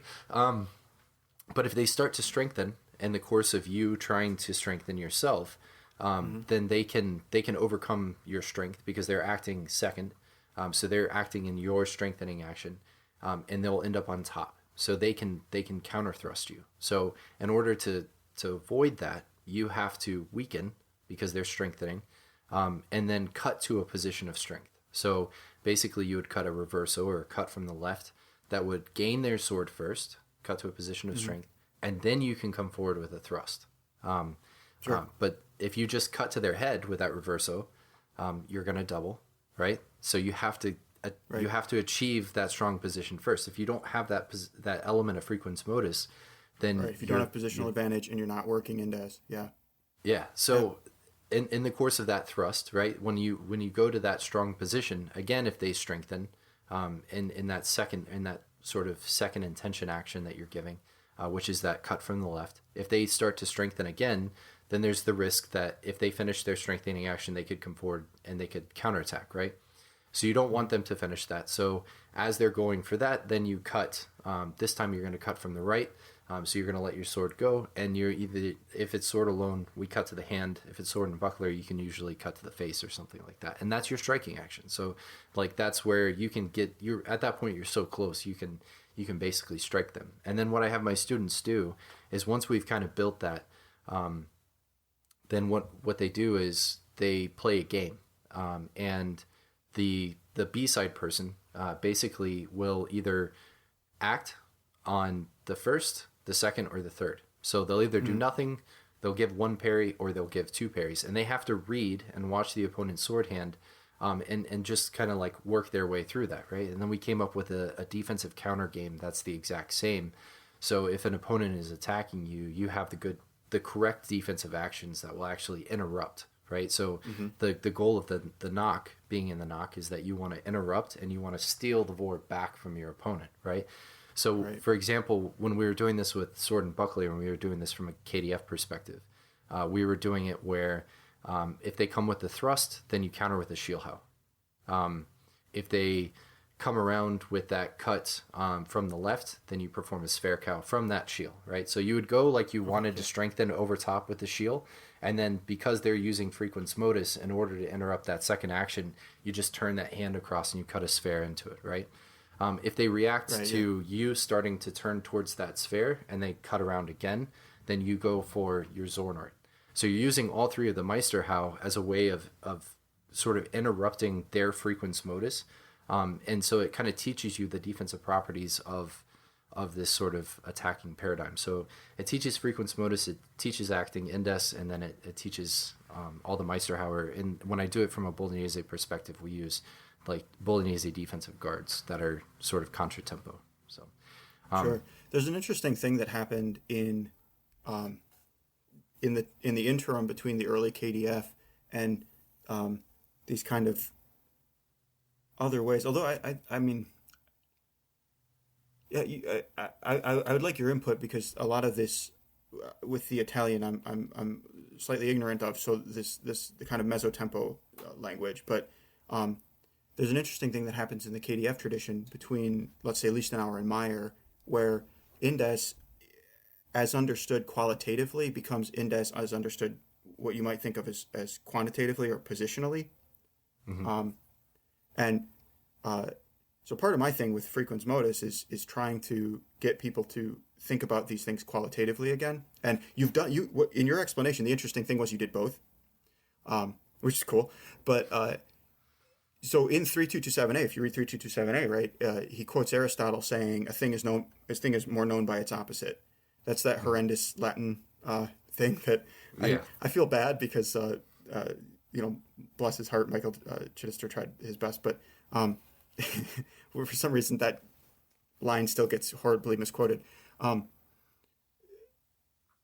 The line is a thing is more known by its opposite, to put it simply. It's like opposites become more greatly illuminated when they're placed near each other. That's if I remember the literal translation, that's something like the literal translation. In English, that means a thing is best known by its opposite. So the way that the text is using it in 3227a is basically to tell you, if somebody goes strong, you should go weak. If somebody goes weak, you should go strong. Right. Basically. And so you can think about change in terms of the qualitative nature of the bind, not just its position in space. And so you, instead of having to divide things along positional lines, what position are they in here, there, you only have two stimuli, and the stimuli are strengthening and weakening. So one of the things I've been trying to do is to affirm that is appropriate to the medieval understanding of change. That to medieval people, modus, the word for change, is not just motion, as in local motion, change in space, or quantitative motion, change in number or in size, but it's also change in quality. So the examples that they use quite often are examples from the virtues, where somebody becomes has a change in virtue and becomes more courageous, etc. That's obviously not a change in space. That's a change in quality. So say all that to say that an interesting thing happens over the course of HEMA, the course of the sources, where it begins as change in the qualitative nature of the bind in 3227a, and becomes change in position, which is a proxy for a change in the qualitative nature of the bind, right? Because somebody could be in a long point and be weak, or somebody could be in a long point and be strong. But if you're in plow, you really should be strong, like unless you're like completely inappropriately in plow, right? So position becomes approximation for quality, and then position becomes the language that you use, and then index becomes the in-between of two positions instead of the in-between of two qualities. Did that make any sense? Yeah, no, that did make sense. Yeah. So you're basically, what you're saying is like the position would be guard, right? Yeah. So index, instead of like the quality of the person is strengthening over top of my sword, like they're actually like in the process of strengthening. So like if I'm trying to cross your sword to gain strength, then that would be my opportunity to perform an action indes, and that would be the more sort of 3227A notion of indes, right? Yeah, that's the way I read it. Yeah. Yeah, and Yeah, as opposed to like versus- Meyer talks about the change in position quite often as being right? Yeah, so like you start And- here, and- you end up here, and then you act in between those two positions. It's like yeah, and that's true and that works, but it works because it's a proxy for the more fundamental. What I think, and this is where like now you're talking about like my personal fencing. I think that the more fundamental version of that is the change in the qualitative nature of the bind, and that what Meyer is doing is a proxy for the change in the qualitative nature of the bind. I don't want to pick on Meyer, but like anybody, right? Well, talking mesotempo or anything like that. It's what you're looking for is not the change in space, but the change in quality that the change in space represents. right. Because the right. person cannot move and still go from strong to weak, and weak to strong, right? If I'm lined up with your sword on my one side, if you change sides and I don't move, then I have not changed location, but I've changed quality. I've gone from strong behind my sword, so I have positional advantage, to weak. I am not defended. I have positional disadvantage, but I haven't actually changed anything in space. So the change in space is because. So that gets into the problem of physics. Just real quick, because we think about everything in terms of spatial relation because of the way that we were taught mechanics in physics classes. But that's a modern, like, post-Newtonian physics. And the funny thing about that is that that's not even right, because we know like relativity and quantum, but we still think in terms of Newton. Right. But they didn't have Newton. So we got to go back and think, well, what were they thinking like? And they thought in terms of Aristotle. Right. And Aristotle thought in terms of change as the going from being to non-being. So all motion is in some respect going from being to non-being, and going from non-being to being. Right? I was not strong, and now I am strong, and now I'm not strong again. Or I was in Vamtag, and now I'm not in Vamtag, and now I am in Vamtag again. Yeah. And so what the problem that Aristotle's trying to solve for is how do you go from being to non-being in a way that doesn't violate metaphysics? Right? Are you creating something in the I action wonder of if going there's a from way non-being? if there's a way to connect that a little bit, though, even with the way that Myers sees it, because I think the concept of tempo and time, right? Like Vigiani's explanation of tempo is there are two positions, right? And then there's time in between. So if I'm whatever two guard positions, like there's motion in between those two, and that is time, right? So this is very Aristotle's physics. And if you look at what like Marazzo's saying, because he's basically, when he gives that quote, he's kind of talking about a positional change in terms of what the opponent's doing, right? He says not to let them finish their guard position. And you want to renew your attack before they finish their guard position. So, like, in a way, like, it's positional, but what he's talking about is still like that relational aspect of things, because it's what the guard signifies in a way. And so, like, the time in between, like that tempo, is, I think, for a lot of the, maybe this is where things got really confused, is when people really started talking about tempo and time. And I don't know how much Meyer gets into that, because I haven't read Meyer in a very long time, but Right, yeah. Take all the interpretive stuff with a grain of salt. We're talking in again, our method. We're not talking about interpretation right now. We're doing dialectic. We're trying to figure out what the truth of fencing is. So we're using our interpretations to do dialectic. So if we make an interpretive mistake, like, by all means, let us know. But like, that's not the activity that we're actually engaged in right now. So I 100% am with you. Okay, so my Meyer might not be exactly accurate, but the point that we're trying to make is, how are we conceiving of this iteration between these 2 points, whether they're points in quality or points in space, right? And the interesting thing about that, or I should, not interesting, what's interesting? The thing that I want to highlight about that is that already in the explanation is assumed a kind of Newtonian idea of space-time, as like time being a kind of fourth dimension in space that assumes time as a phenomenon. So you can think about position A, time, position B. But to the the ancient mind, and then the medievals pick this up. So again, this is part of the process of like, so who were Aristotle's sources, and then who were the sources of the people that are interpreting Aristotle in the Middle Ages. So all these people are engaged in their own conversations. So Aristotle's sources, among Aristotle's sources are Heraclitus and Parmenides, that I would want to highlight. But the problem is, how do you go from being to non-being, and from non-being to being? Because what is, and what is not. And so you take something that is, and you turn it into something that is not, but something that is not doesn't exist. So where does it come from when it comes into being? And where does it go to when you lose it? And so Parmenides went so far as to say, like, look, the only thing that is true is the things that are, right? Things that are not the case are not true. The only thing that is true is the things that are. So talking about things that aren't and how they now are, and then talking about that, none of that can be true. Right? So for Parmenides went all the way to bite the bullet and say, like, the only thing that is true is the things that are, and the only things that are things that are eternal. And everything else is not a matter of truth and falsity. Right? So obviously that's not acceptable to people that want to like live in the world that is constantly changing. Yeah. And I won't get into Heraclitus too much, but the point is, by the time you get to Aristotle has to come up with a third thing, which is a state between non-existence and existence that he calls potential. Mm-hmm. And I bring all this up as a corrective because time doesn't enter into the equation yet for Aristotle, because for Aristotle, time is an emergent property on top of change. And so here's a thought experiment that you could do.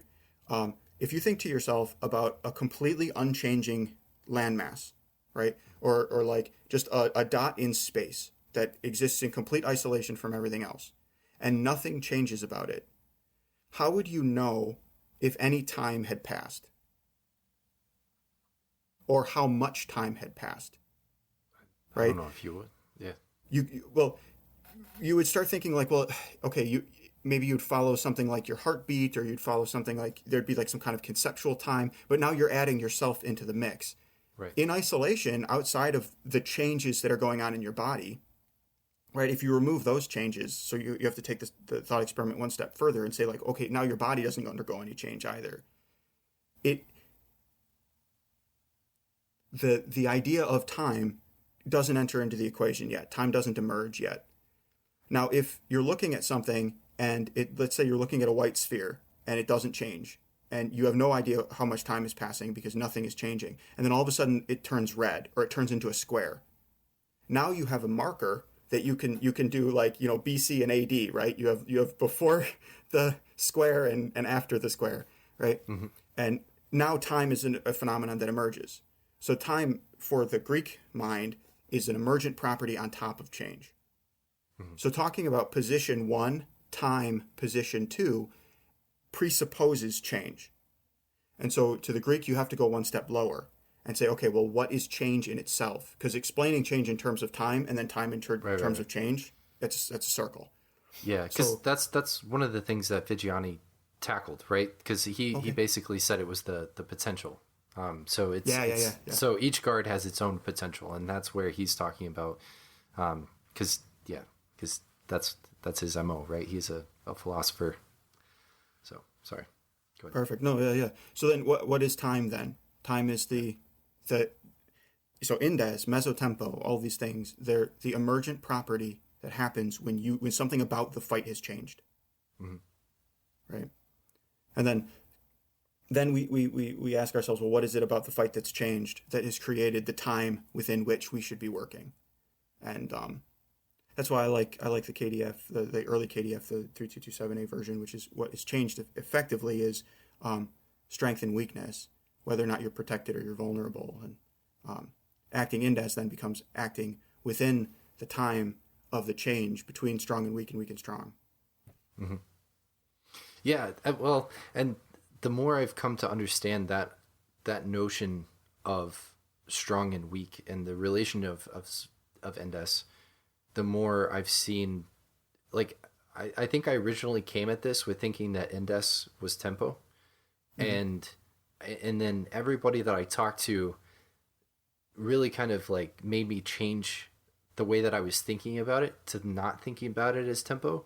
And now that I've really studied it and I've really like explored it as much as I possibly can, I've come back to thinking that this is what the Italians are conceptualizing as tempo. Because I think I agree. Like, yeah, go ahead. Go ahead. Please explain. Because I think I agree. So if tempo is the motion between 2 points of rest, right? Then that's the qualitative change. That's the period of qualitative change that's happening, right? So that's them either strengthening or weakening. So whatever motion that they're giving between guard position and guard position is that change happening, right? So they're making their qualitative change in some way, and so if I'm acting in tempo of that, then I'm acting in des, right? So I'm acting in the middle of their qualitative change. Yeah, I think I'm being a little bit pedantic because I'm saying that one reduces to the other better than the other reduces to the one, right? A reduces to B better than B reduces to A. So you can use positional qualities as proxies for strong and weak. And like that works up to a point, but then there's a point at which that fails. Right. But talking about the qualities of the positions in terms of strong and weak, there aren't like, at least not that I've thought of places where that comes to fail. So just to illustrate what I'm talking about, because that probably made no sense. If somebody is in a strong long point, right, they've got their sword on top of the other person's sword, and they've cleared the center line. So now any thrust or cut that comes from the other person's extended sword is going to go past their shoulder, right? Mm-hmm. You can talk about the change in location of the other person, but you can't. If the other person then cuts around and hits me on the opposite side, so now they're hitting on my right shoulder instead of my left shoulder, however that worked. I have not changed my position, but the quality has changed because I'm no longer protected. Right? So position can be a proxy for protection, right? But it fails there are certain situations in which it fails as a proxy for protection. Mm-hmm. But if you think about protection and trying to maintain or obtain strength, again, I'm using protection as a proxy for strength too, which is probably not wise. Then you can talk about whatever position you need to talk about, and changing within whatever positions you need to talk about. So I do think that, and this is me being a little pedantic, I think that one of them explains the phenomena better than the other. But I agree.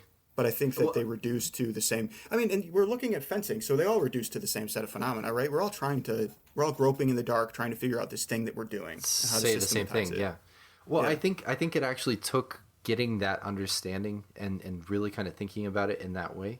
So the qualitative aspect of things, to be able to understand it in terms of the positional understanding of things, right? So I had to go into that and then come back to it to really feel like, oh, okay, I was thinking about this the right way, but now I have a new way of thinking about it, right? So I had to understand the qualitative to really, and I think that's the beauty of sort of that qualitative aspect. And even really the notion of Frequens Motus is that, like, when you have the ability to think of things from that qualitative perspective, it really reduces fencing down to something that's incredibly simple, right? Like, that's what I like. Because I think, like, did you ever see Jake Norwood's lecture about the OODA loops? Yeah. And how right? Yeah. So, like, it's when four he was, things. Yeah. It's four things, right? Yeah. So, but that's sort of like the sense of alchemist reduction, right? Like, you're this nominalism of how can I make this incredibly complex thing? Because think back to when you were a beginner and you first walked in, and or maybe the first time you fenced against a good fencer as a beginner. Right? Like, it just felt overwhelming. It felt like there was so much to learn. There were so many things. And really, like, when you look at the text, like, you're really kind of just, hey, we can reduce this down to three basic principles. Am I strong? Am I weak? Am I strengthening? Am I weakening? Right? Or four things, right? And that's it. That's really it. Like, that's, if you can grasp that deeper concept, then you can take your fencing and it kind of makes the sort of the nuance, the smaller actions, some of the cuts and things like that, the way that you're thrusting.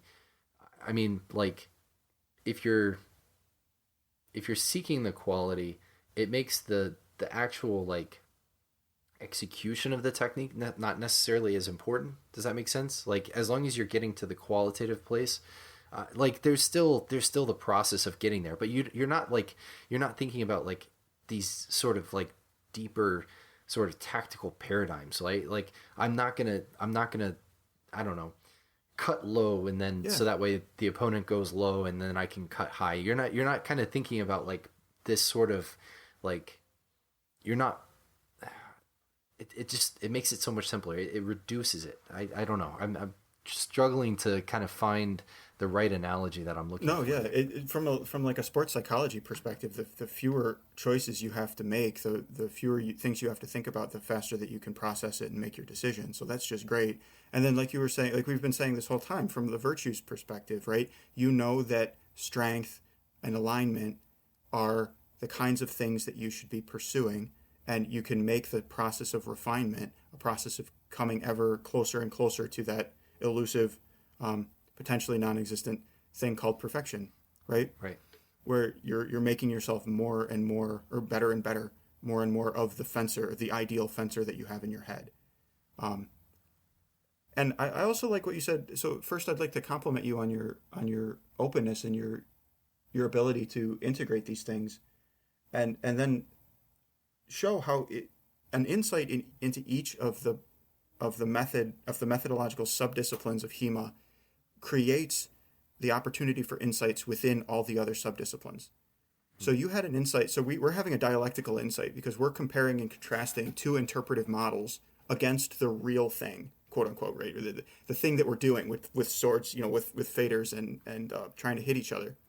So we're comparing our ideas, our systems, to the sets of phenomena that emerge when we fence, right? And we're going through the dialectic and trying to discover what it is that seems true.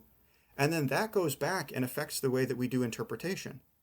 And it goes forward and it affects the way that we do coaching and the way that we try and exhibit these qualities in ourselves and try and perform our techniques and et cetera. And then it goes forward even further into how we devise tournaments, and that goes even further into the kinds of events that we coordinate, and it goes back into the kind of research that we do. Like, well, what do we need to know in order to figure out whether or not we're actually right about this, and how we need to adjust our dialectic.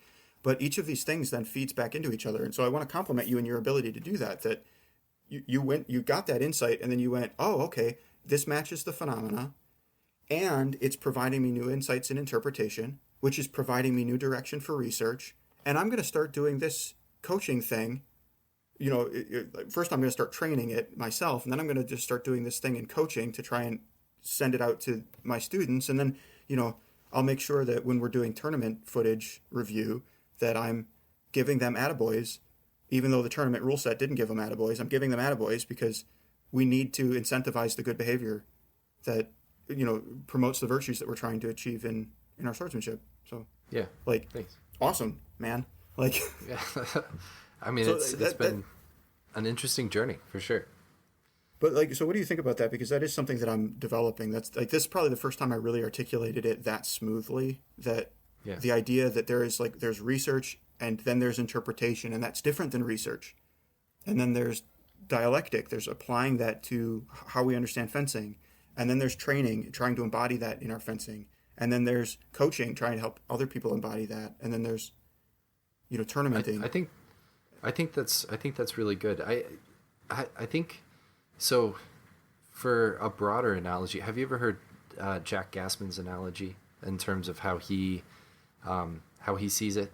It's very similar to what you're talking about, and it's kind of brilliant with how simple it is. He talks about it like it's the space program.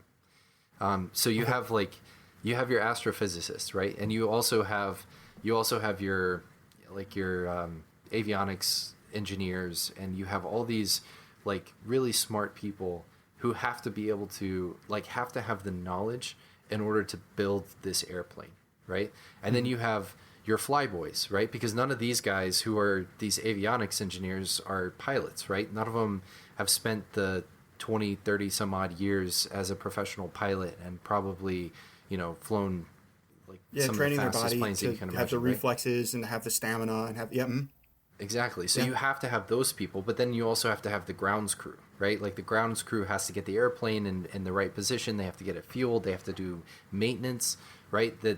It's its own like profession. And so you have all these different elements that go into just a test flight for an airplane. And that's not even like getting somebody to space. Like this is just prepping to see whether or not somebody can handle the G's, right? Yeah. Of going to space. So like all of these things sort of build, and then eventually you can actually send a rocket into space with somebody on it, and then you can land on the moon, right? And it's a marvel. It's an amazing thing, and it takes so many different people to really kind of come together to do this.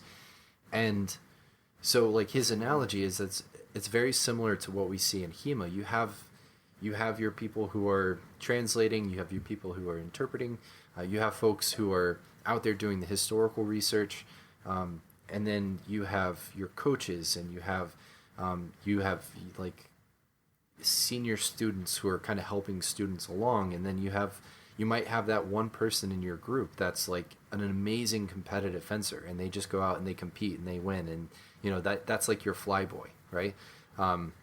So like there's this it's definitely a community effort, Yeah. and I think the only thing I would add to that is the nice thing about HEMA is there's room for growth across all the dimensions. oh, for sure. So the thing that I was sort of warning earlier against, confusing your dimension for the act itself, right? Oh, the people that landed us on the moon were the astronauts because they had to do the thing. It's like, yeah, but they would never have gotten up if it weren't for the engineers, and so they did the thing. Oh, well, the engineers would never have built a rocket if it weren't for the astrophysicists. So they're the ones that really, and it becomes like a kind of jockeying for position about who's doing the real thing. And I think that we have the risk of doing that. And the hilarious thing about that is that we're not in the position where we have to divide the labor that strictly. Right. And so we're in the nice position where you can improve across all of the dimensions over the course of your life. Yeah. Like there are things that I'm never going to. So I'm not into the competitive scene as a competitor. Like I said, I've dabbled in rule sets and things like that, but I don't really compete. That's just not a part of the way that I express the art individually. But that doesn't mean I can't. Sure. Right? And so yeah, this maybe doesn't mean you're I'm not capable. right, so maybe I'm a halfway decent researcher, right? That's my claim. My official claim is I'm a halfway decent researcher because I'm an expert in Aristotle. So halfway decent. That's humble. Yeah. So I could help somebody become halfway decent as a researcher. We could take a competitor and make them a halfway decent researcher and a good competitor at the same time. Right? Mm-hmm. We don't have to pigeonhole ourselves. Just because I'm a researcher doesn't mean I can't compete. I don't happen to. So I'm taking an example of something that I think I'm pretty good at and something I think I'm pretty bad at. But you can judge yourself across all the dimensions, and then you can think to yourself, well, like, I have a home here, right? I may not be the best competitor, but I'm a pretty good researcher. Well, I may not be the best researcher either, but I'm a researcher and I'm an interpreter and I'm a coach. And so my identity isn't caught up in being the best at any of these one things. My identity is as a HEMA person. My identity is like I'm a family man and stuff. So like HEMA, whatever. But that's neither here nor there. But my HEMA identity isn't caught up in being like I have to be the best, most cutting edge researcher, or I'm not doing HEMA and I'm a failure. Yeah. The identity is something that's shaped across all of these dimensions and all of the virtues and sub virtues that are within these dimensions. So what makes a good researcher from a HEMA context is going to have its own set of goals and sub-goals that I'm going to try and exhibit the virtues toward being a good researcher, and also a good fencer, and also a good coach, and also a good, community member, and a good organizer, and a good, again, I've sort of opted out of the competitive scene, but that would just, if I ever wanted to, if I ever felt stuck, I guess this is what I'm getting at. If I ever felt stuck, there's always something else to do. I could do my first competition. Yeah. And be like, okay, well, how do I improve across the competitive scene then? Because I've researched myself out, which is never going to happen because like the upper bound of that is just endless. Yeah. So, yeah. But say all that to say, I guess as what I'm trying to do is open as an invitation. We all know this, but we get caught because we have our thing. And I guess I just want to re-invite us to consider that our thing can be our thing plus everyone else's thing. Mm-hmm. And we can do it all, and it's fine. And maybe you're better at one thing, maybe you're not as good at something else. It doesn't make you any less part of the tradition. Right. You're a student who's trying to embody the art, and you've never touched a historical text. How do you justify being part of HEMA? How do you justify being part of the tradition? Well, you're working on the embodied practice. That's what you're working on. And when you feel the call toward doing something else, join the tournament scene, or become a coach, or do some research. So that's how I conceive of like fitting it all under the same project and under the same tradition. Yeah. What do you think about the concept of exemplars? No. I think that's really interesting because it made me think about this. I think that's where, like when Aristotle's talking about the virtues, he talks about basically how it's kind of pointless to even try to define the virtues, right? Because they're best learned through experience, and through like seeing moral exemplars. And when you see a moral exemplar, then you kind of have an idea of what the virtue is. So like you have to see somebody who is virtuous in a situation that challenges their virtue to really see it, right? And thinking about this concept, and like, I think we live in a society where typically a lot of the historical focus, especially in academia, has gotten away from the individual, right? So like a lot of academia is trying to get away from some of the 18th and 19th century sort of hero worship that kind of came on in a lot of historical texts, where like a lot of the historical writings would be about Alexander the Great, Julius Caesar, right? So you just have these sort of exemplars rather than these like just the common people, right? There was this sort of, because there was so much focus on the individual, the common man kind of got left out of it, and it created this notion that like we needed strong people, right? But at the same time, like thinking about this from an Aristotelian perspective, and that concept of the moral exemplar, sometimes you have to see what excellence looks like, right? Like when I think about excellence, and I think about people like, I was very fortunate to, come up in a school where I had somebody like Ben Strickling. You're very fortunate in that you've kind of had these great interactions with James Riley, and me too, right? Like I love James.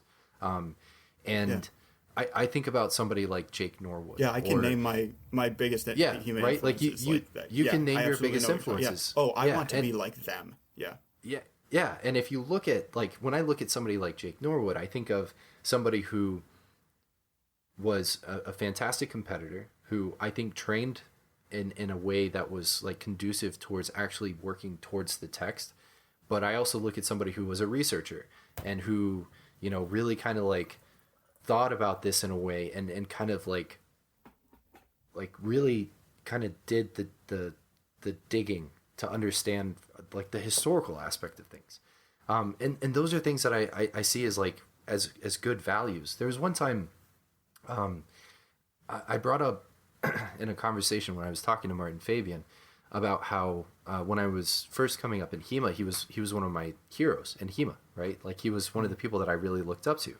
And somebody made a snide comment about this in the internet, because the internet. They were like, that's what it's for. They were like, were you disappointed that he wasn't exactly the hero, like the person that you thought he was in terms of like in terms of like the way that he thought about fencing, right? So like my perception didn't match the realities, what they were presuming. But the answer to that question is, it doesn't matter. Like what I saw from Martin Fabian was that he was a fantastic competitor, right? How he approached competition and how he actually competed versus how I saw him train, right? I saw that he was successful in competition. I saw that he was trained a way that I thought was beneficial, But I also saw, and I think what was most important, is that he was a researcher, that he was interested in the history, that he was interested in translating the text. And to me, that's what made him a sort of a complete HEMAist, if you will, right? So when I look at somebody like Jake, I see him as a complete HEMAist. When I look at somebody like Martin, I see a complete HEMAist. They might take it, they might have different perspectives, right? And they might even have like different virtues, is what like different strengths in terms of what they actually embody and what actually brings us closer to what we would like to see in HEMA. But the idea is that both of them still took that approach where they really tried to encompass everything, right? And that's how I modeled myself, is like in my development, I tried to model myself in the same way. I competed for a while. I really have dug into like research and trying to understand things from a historical perspective and trying to understand the language. And like the way that I train is focused on trying to like build towards doing it the right way, right? So like all of that really comes from these moral exemplars and what I've seen them do and how I've seen them approach things and how that's helped me to tailor how I've approached my own personal development, right? Yeah. So that's great. And I think that, so Aristotle, he's often misinterpreted in that capacity because there's an inherent problem there, which is how do you recognize the people that are to be moral exemplars unless they have the virtues? And how do you know the virtues if you don't have the virtues? And how did they get the virtues? And so there's a kind of ad infinitum that like, well, okay, so they got it from their exemplars and they got it from their exemplars and they got it from their, okay, well, where did the first person get the first virtue, right? Like, how did this all emerge? So with the interpretation of Aristotle on exemplars, that problem the problem there is interpretive. You're looking at it on its head. He's not saying that the source of the virtues is the exemplar. He's saying that it's only the exemplar who has the virtues that can pass them on to you. But there is that problem of that it can't go on to infinity. So where do you get your virtues from? You get them from outside of yourself. There are things that have to be there are things that have to be actualized in you through experience, and that experience can either be direct experience or indirect experience. So you have these models, these exemplars, right? That you model your behavior off of, because that way they can give you those virtues. And then there's the actual behavioral component itself, that if I keep doing this in the way that I've been told, or I keep doing it, fumbling around in the dark, eventually maybe I'll hopefully hit on those appropriate virtues and excellences. So the first issue is the reduction, right? Like, well, where did the first person get the first virtue? The second issue becomes then the issue of what's the target that they're aiming at, because it seems like we're aiming at a target that doesn't exist. Because there is no perfectly courageous person, there's no perfectly prudent person, there's no perfect fencer, right? So how do I know what I'm aiming at? And what people try to do is they try and bootstrap themselves and say like, well, I have the idea that I could be better, and I have the idea that they're better than me, and so I can kind of bootstrap myself into like I could be like them, and then I'm better. And maybe there's no such thing as that toward which I'm aiming, but that doesn't matter because I'm getting better. Like I'm getting better. But then the problem still remains, though, in that bootstrap model of like, how do you know you're getting better, though? Because you're aiming at a target that you don't think exists. So you think you're getting better, but what if you're deceived? Right? Yeah, I think that's... I get what you're saying. So basically, the problem of an exemplar is you're looking at an imperfect model, so something to... And it might not necessarily actually take you towards the objective that you're trying to go towards, right? So like, it's Could I not use not a process of imitation. It's a process of adaptation. Well, it could be a process of imitation and a process of adaptation. Like it can be both. The issue is like, so if I can use an analogy, imagine that you had to go north, and you didn't know what direction north was, but you knew that you were not it, right? Wherever I am, it is not north. Yeah. So you look at somebody and you say, I bet they're more north than me. And you start heading toward them. Right? Right. What? Right. Like, are you going north? Like, you don't know. Right. So that's silly because we have a sense that we can detect. This is the bootstrap model. What I'm calling the bootstrap model is we have a sense that we can detect goodness, but we don't have a really good sense of why. Right. And that becomes really problematic for Aristotelians and for contemporary analytics in all kinds of different directions. Is you have a moral sense, but you don't know how to quite explain it. And the way that what the tradition does with it, this is how I should phrase it. What the tradition does with it. So again, like you have Aristotle, but you don't just have to be reading Aristotle, because Aristotle has a litany of interpreters through, Alexander of Aphrodisias. So my favorites are Alexander of Aphrodisias, Avicenna, Averroes, Aquinas, right? These are the people that I track him through. But they recognize that problem. And what it does is it opens you up to the idea of the infinite and the idea of the transcendent. And so as you're working toward perfection, you become aware of the idea of the infinite possibility of perfection. And you simultaneously become aware of your complete inability to obtain that threshold. You become aware that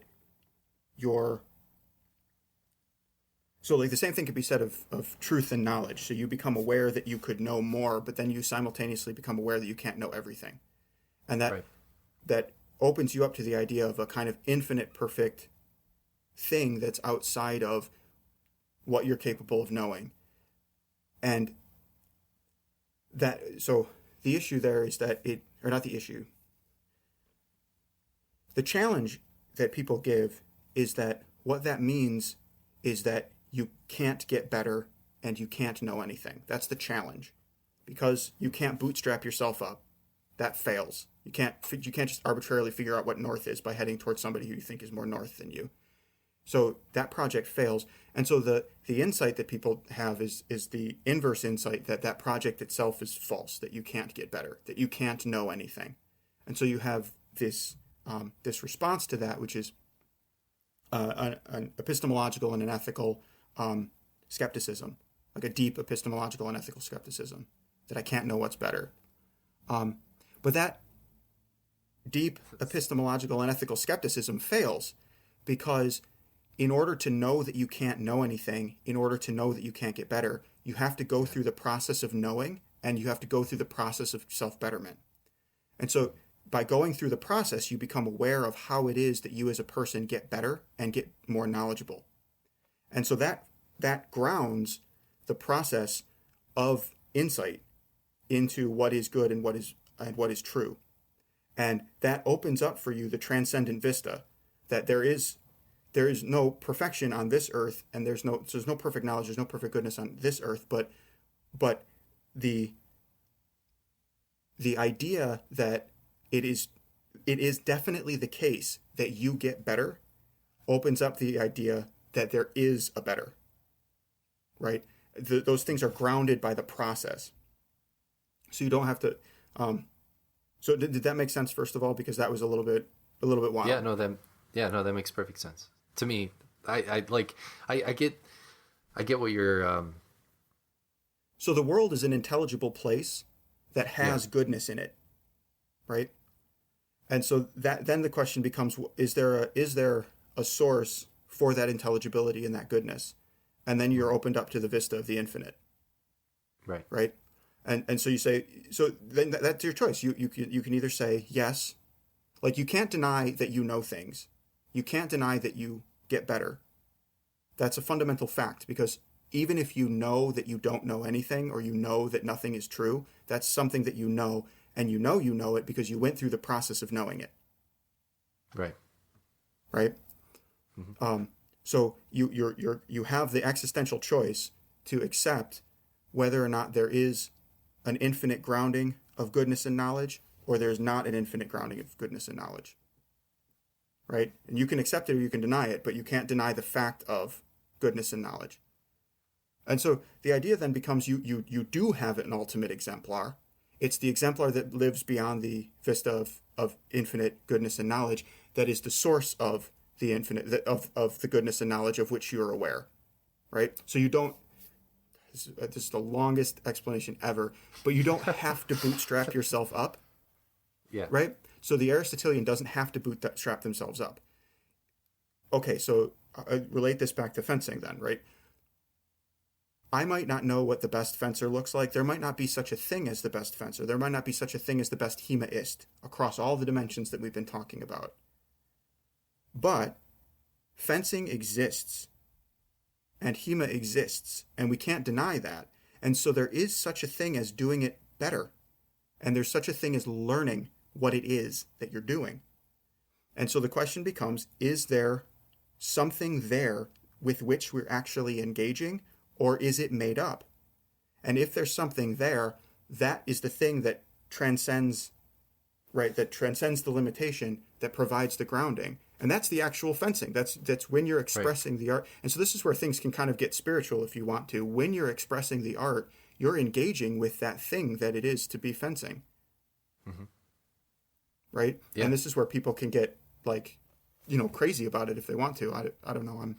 I'm whatever. No, that's interesting, right? Because it is like there's actually a way to,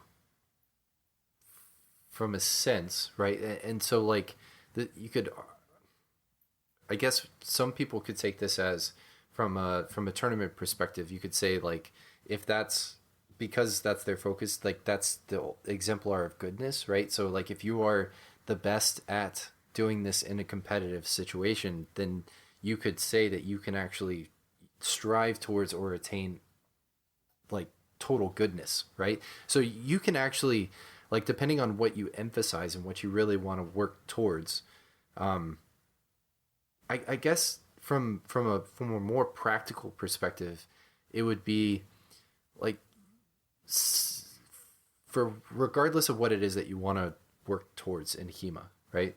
They're setting a goal and working towards that goal, but understanding that you can always push that goal further is probably the best way to approach development, right? So like if I wanted to say, okay, I want to go into a tournament match and I want to make the elimination rounds, right?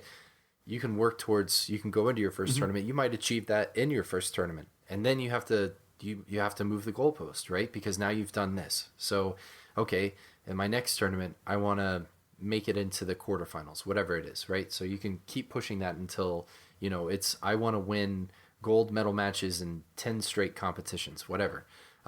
You can take it as far as you really want to go, and you can push to see how far your goodness can actually go. There's no limit to what that actually is and what it is that you could potentially achieve. You could do the same thing with research.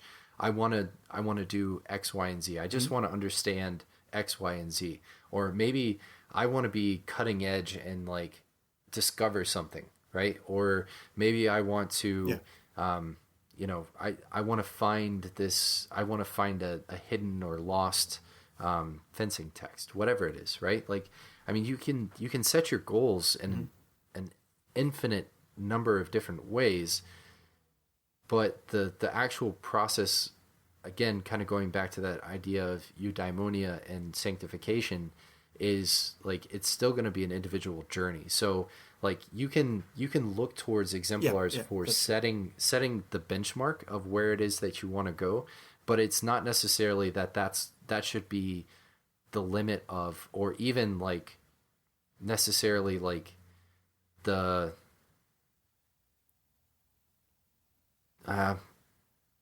the idea of what is necessarily best. It's more of something that you want to work towards. They might have a quality that you want to achieve, right?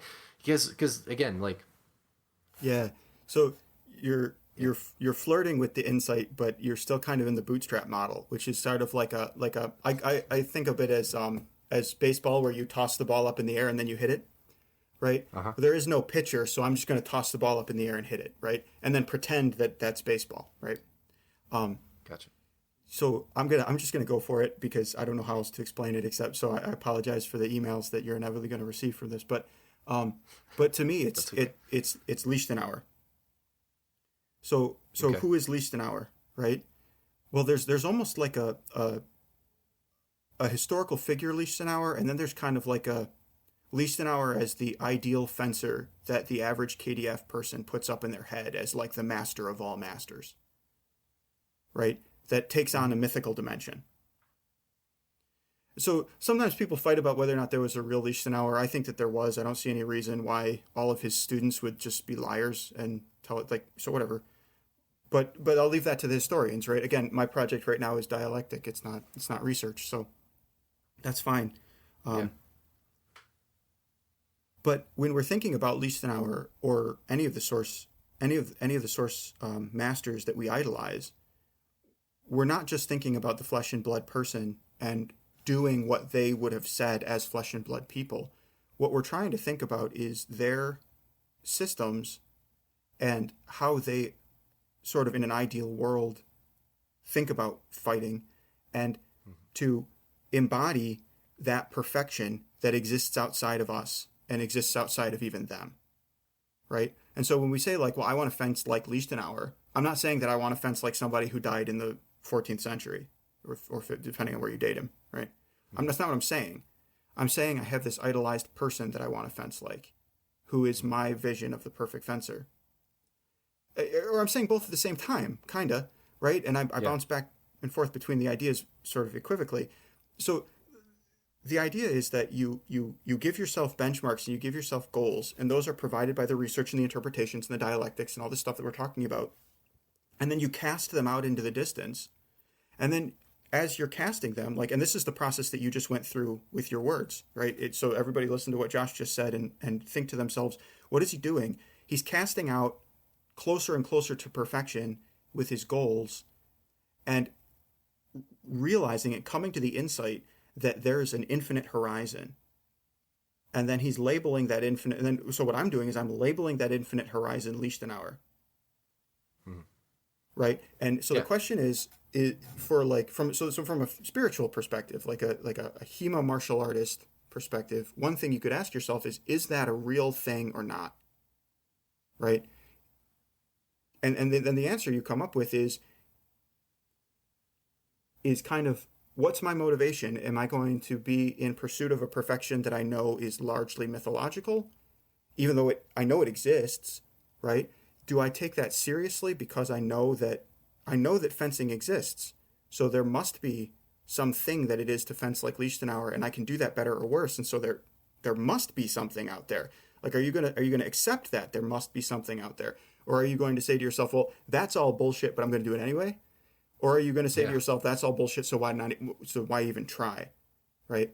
And these are sort of the So this was me. I had my philosopher hat like all the way pulled over my head and like down to my ankles. But basically, what I'm saying is that in the face of the transcendent, these are the three sorts of responses, or these are three of the sorts of responses. And so even in your HEMA, right? We've been talking about virtue and Aristotle and how that applies to ethics. But even in your HEMA, you're faced with the same problem of what you're going to do in the face of the infinite. Right? Are you going to accept? Are you going to embrace the kind of spiritual element of it? Are you going to bootstrap yourself and kind of do it anyway, or are you going to be like, well, that's all kind of bullshit. I just want to hang out with my friends and hit each other with swords, right? So right. Yeah, no, that makes perfect sense, right? Because I think that's I mean, I've got a pantheon, does it, though? so I'm no, it totally does. I'm not monotheistic. I've got a pantheon of different exemplars that I strive to, right? So it's like Marazzo, Manciolino, the Anonymous Bolognese. So I guess, but I guess, I don't have the mental capacity to have more than one. I just have Liechtenauer. That's more than enough project for this. For this guy. It is a lot. It's like it's too much. Plenty to keep me busy. Yeah, but that is it is pretty fascinating though, right? I think that's actually probably a pretty good place to wrap things up. But I want to pick your brain on something real quick. So, Okay. Yeah. For this virtue thing, I think I found a way to kind of square together what Aquinas is sort of his descent of the irascible passion, or the irascible passion, and Aristotle's sense of using it, but also how you can justify having audacity and fortitude, both the moral extreme and the moral mean of the same virtue within the same sort of senio, and the idea of like having the ideal fencer, right? And it kind of comes to this dichotomous relationship that we see in fencing, and that is there's another sort of split that Aquinas gives, which is the agredi. I'm going to mispronounce these things and really badly. Agredi and the sostenere. So the attacking and the defending, in terms of like two sort of polar ends of what you would think of in terms of fortitude, right? So in the defending, a lot of times, like if you look at the sort of the concept of sostenere, it's something that you see a lot from Aristotle and Plato and a lot of the philosophers. And it's almost like when they're kind of talking about moral courage, because this is something that Liechtenauer talks about, right? So he divides between the physical and the moral courage. So physical and moral fortitude. And he says that physical fortitude is sort of the strength and the embodiment to be able to endure something. And then the moral fortitude is the ability to not run away, basically, right? That's it. And so, but if you think about like with this, and that's what like Aquinas, I think at some point says, like it doesn't matter. I'm going to misquote, but I'm going to try to paraphrase this as best I can. It doesn't matter about the physical and the moral. Mm-hmm. Like the idea of fortitude is really kind of has its bedrock in sostenere. And I know he's talking about that more from an ecclesiastical standard, as in like the virtue of fortitude, if it's from an ecclesiastical perspective, is to be able to endure things like, like temptation and things like that. And that'll kind of like, that's where like you start to really kind of find how fortitude finds its virtuous expression, right? But if we think about this in terms of fencing, like that idea of sostenere, like Aristotle and Plato's definition of fortitude is to be able to hold your ground in a battle. Basically, that's the courage that they're looking for. Like if I was standing in a phalanx, standing shoulder to shoulder with my fellow hoplites would be fortitude. But if I were to charge headlong out of that and go full on Brad Pitt in Troy and just like fly through the air and try to stab somebody, then that would be audacity. That would be recklessness, right? And so they all kind of build this notion in that way. But this concept of audacity, obviously Aristotle addresses it with the thymos and this sort of like trying to harness the thymos through rationality. And I think Aquinas in a way kind of agrees with that, but in general, he generally kind of puts that aside, similar to the way that Seneca does. But even Seneca uses like so I found this one quote. So there was this thing that Seneca said, and he was talking about the corporal virtues. So like the sort of, like the physical, like actual, like embodiment of virtues. And he says that fortitude or audacity is what actually like propels you to go forward, right? And the fortitude is what sustains you in going forward, or something akin to that. So it's interesting because like there's this general idea that audacity really does have a place, but that place is obviously, it has to be the correct environment for it to become a virtue. And almost all of the different philosophers kind of agree that this place that it actually becomes a virtue is in combat, where audacity can be a virtue. And then I started looking into the word valor and what valor means. And valor, like the Proto-Indo-European root of valor, is actually the same as like it has both strength, like the same like forteza Sure.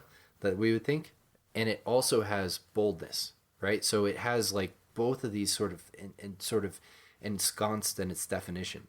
And So that's where a greeting in Latin would be, or not a greeting, like a departure in Latin would be vale, which is good health, which is be well, right?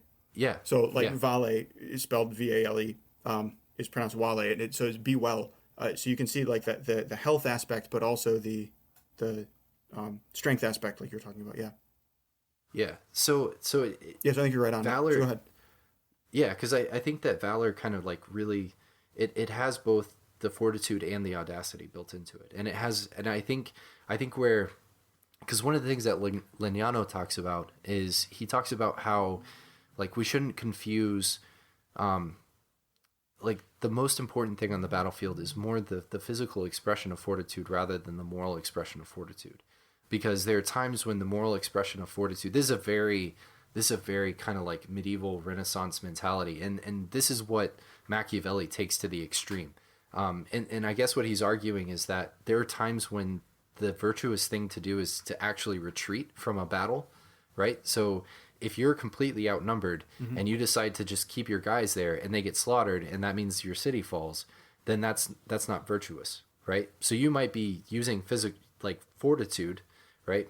But you're not using prudence. So in a way, like fortitude itself can, like there are times when the moral fortitude has to be bent, right? And there are times when you should attack, when you should kind of use that audacity and go forward. And so sometimes you have to act on the mean and the deficiency, right? And Yeah, right. Okay. And So there's a lot there. Yeah. Go ahead. I'm sorry. Go ahead. I don't mean to interrupt. Well, I guess so. What I found was interesting is that valor encompasses both, and so like when we look at the combination of both, the expression of fortitude and the expression of audacity, it seems that they kind of have this dichotomous relationship, and that I think when Aquinas is talking about that idea of sostenere and aggredi, that's really where like this concept of you can have both on either end of the virtue and still kind of work through both, where like the fortitude of the feet is more about holding your ground and defending, right? So you're defending whatever position you have. There was that's unrelated. That's related to Manciolino, and it's related to this, but it's not actually related to like this specific thing. So, but the question. yeah, well, Okay. So Manciolino uses the word apostare when he's talking about like having grounded, like a grounded position, and apostare relates to like the etymology of it is to be on a military post, basically, like to be in a legionary post, like you're holding your post. And so there's this, so you're kind of like that in and of itself kind of relates to this in terms of that fortitude of holding your ground. But yeah, so then like the aggredi is the attacking and the sort of the audacity to go forward, but it's still grounded and it's rooted within that fortitude of strength. So your courage is sort of this bimodal relationship between the two. That's a long way of getting. So no, that's okay. A couple of things I could sort of add. So again, we're kind of jumping around a little bit because there's like the philosophical end, and then like interpreting of these different texts. There's also the dialectic of like, well, what do we think is going on here? What do we think is going on there? How does that match up against our experience of courage versus our experience of recklessness versus our experience of valor? And this is where, like, again, thinking about each of these people in terms of the context within which they were writing and the thing that they were trying to express, and trying to have a kind of attitude of they knew what they were talking about. These are not idiots. And so like the things that we're confused about, the fault is in us, right? So trying to lay out then what the contexts were and what the problems were that they were trying to pick up and move for their context, right? Like we already mentioned, the example of the problem with Aristotle is that who is the first virtuous person? And then the way that the tradition picks up that ball and carries it is to try and say, like, okay, well, what does it mean to be faced with the infinite goodness, and not have the idea of skepticism as a viable alternative to it, right? So they had to pick up that ball and they had to kind of move it according to their contexts. I think so. One thing that might help kind of work this stuff out is, again, the particularity of Aristotle talking about courage as talking about a virtue in the polis. And so the emphasis being on courage as the warrior ethos, right? Courage is most properly exemplified on the battlefield. Even Aquinas says that in the Summa, quoting Aristotle. Courage is most properly identified on the battlefield. That's like, even Aquinas is like, that's not something that's deniable. The issue then, for as sort of time progresses, is you escape the confines of the polis at war, and you start to think about the polis in peace, and then you start to think about the polis and its relationship not just with peace but with the infinite, and in the emergence of the Neoplatonic and the Christian context that we were talking about, of like, okay, well, now what happens when you engage with the infinite in the context of courage, in the context of peacetime, not just courage in the context of war? What happens to this virtue? And you might be tempted to say, well, we just dismiss it, we just get rid of it. But that's not what they did. And the reason why they didn't do that is because virtue has to do with ends, but it also has to do with capacities. And so the two of the things that are being rocked back and forth here as we're trying to discuss what courage is courage on the battlefield as opposed to recklessness and cowardice, right? Rashness, or like audacity or whatever, and proper courage, and then cowardness. And so part of what you were talking about is trying to find the golden mean between those two things, and that's great. But the other part is that that courage is the making properly ordered of our capacity for indignation, and that's where thumos comes in. And what thumos becomes so Plato has this tripartite soul that's made up of the desiring, the angering, and the thinking. That your soul is split into three things that are pulling you in all these different directions. The desiring, which is nearly infinite, which he compares to democracy.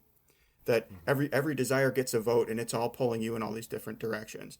The anger, which is fundamentally mostly about, it's honor and something else that is escaping me, but it pulls you in a couple different directions too. You get righteously indignant about your honor, you get righteously indignant about what you value, and so you call upon your anger as fuel to sort of correct that. And then there's the rational, which gets pulled by truth.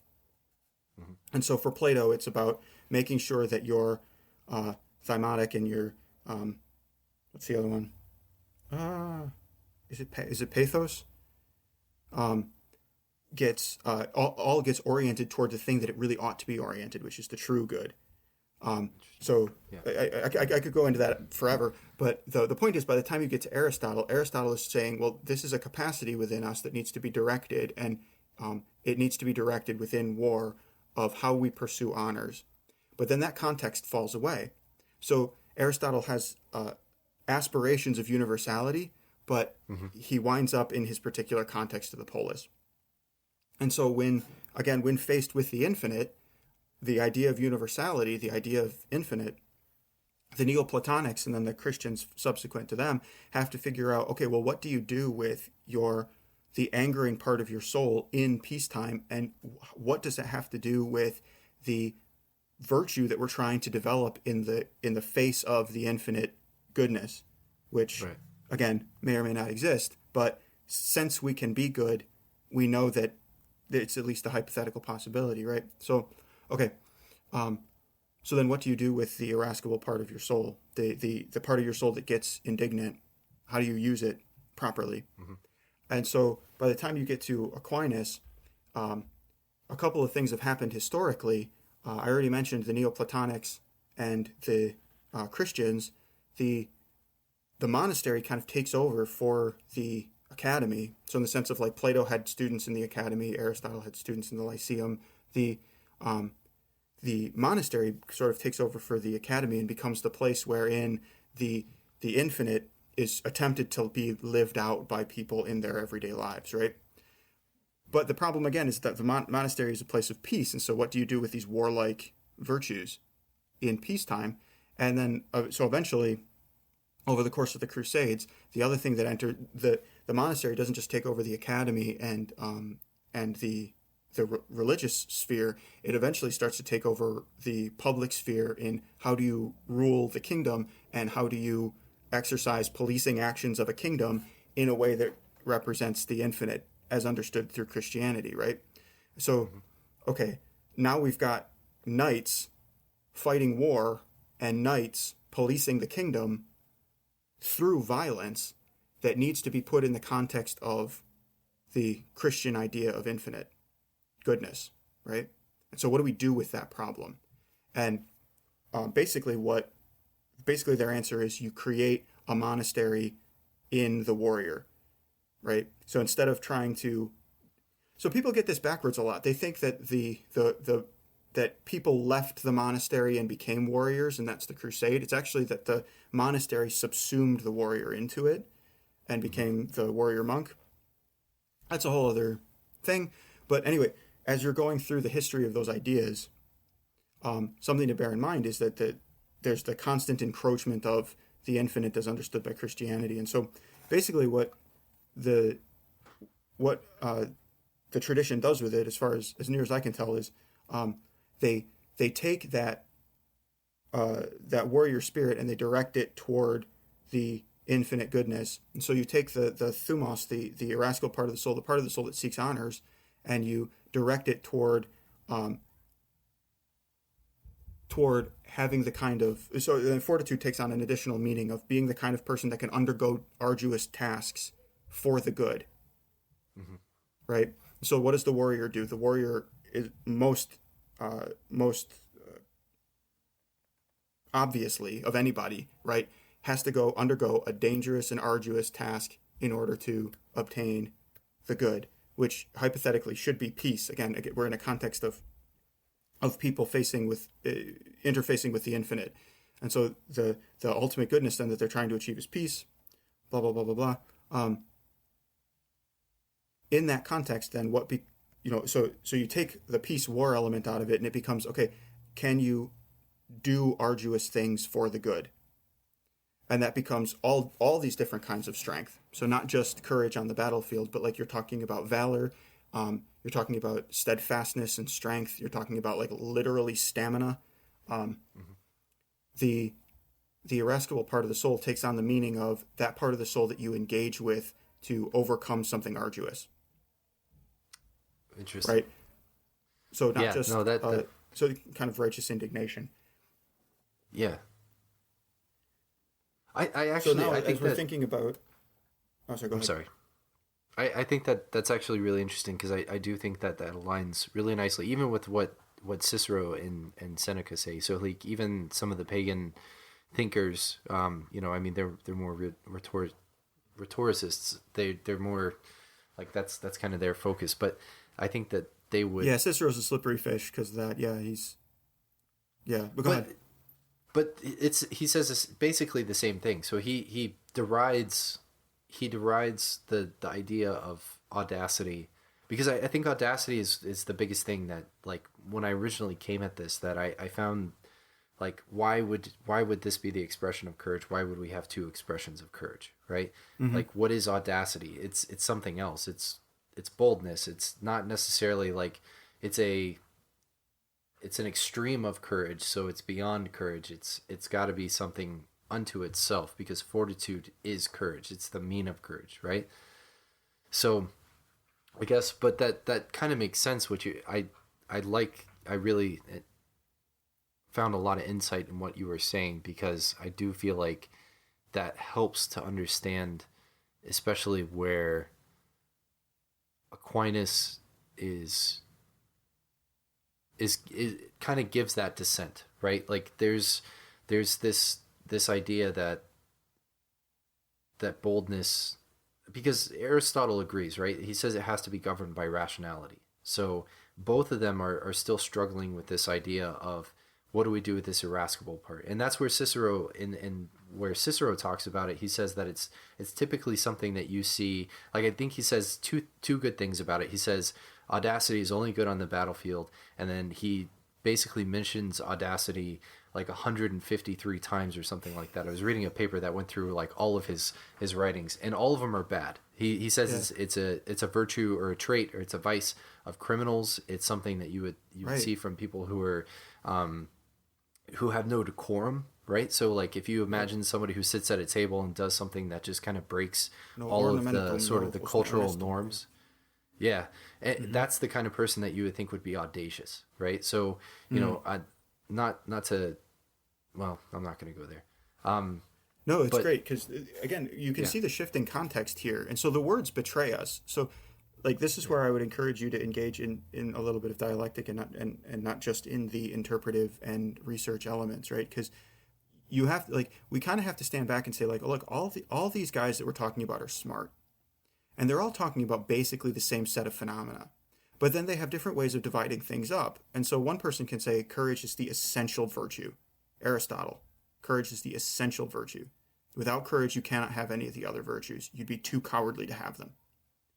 And then you get Cicero, who's like, courage isn't a virtue. Courage is for thugs. But then it's like, hey, Cicero, did you have courage when you stood up against the Catilinarians, or did you not have courage when you did that? Oh, okay, well then what's courage, right? So, okay, well then what would Cicero say in response to that? He must have had some virtue. He wanted a triumphal arch erected in his name for doing that. Right? Because he triumphed in the assembly the way that a general triumphs on the battlefield. Again, because he hated the warlike cursus honorum, like he hated the warlike honors. He wanted them to be peace honors, right? So he wanted statues erected for courageous, peaceful people. But he wouldn't have called it audacity, right? Because audacity is a vice. So you can see how they're looking at the same set of phenomena, but they're using different words. And this is in a. So Cicero finds himself in the Neoplatonic context.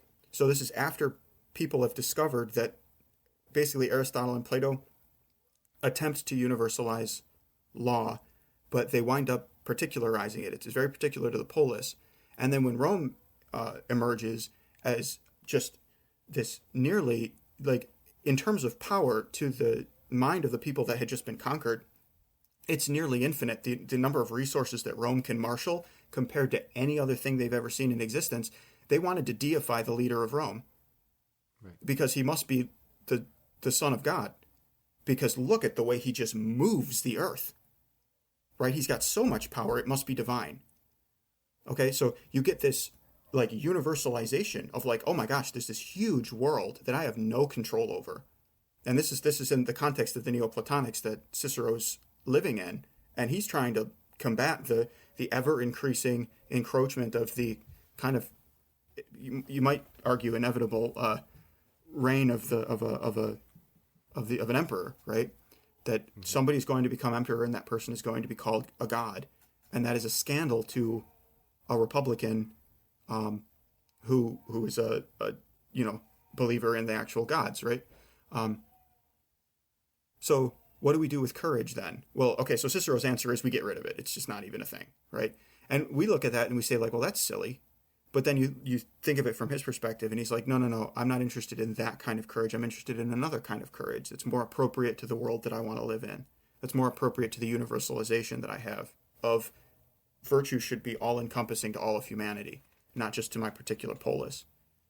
And then, so from there, then as we continue into the Middle Ages, we have to universalize again in the relationship between that, because again, Rome is just a particular thing again, right? So it goes up another level when it starts looking at the transcendent in the sense of the infinite, right? So it looks at the horizon of human goodness, it looks at the horizon of human knowledge, it looks at the horizon of human achievement, and it goes like, oh, we're faced with an infinite potential that can never be actualized. What do we make of this in that context?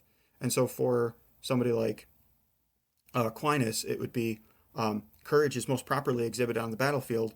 Remember, his brothers were warriors. They kidnapped him and locked him in a tower, right? This is the story we started the podcast with. But that's not the only way of being courageous, right? Aquinas obviously knew that he was exhibiting courage on behalf of God, on behalf of the infinite as conceived in the Middle Ages, through the extension of the monastery outward into the rest of the world.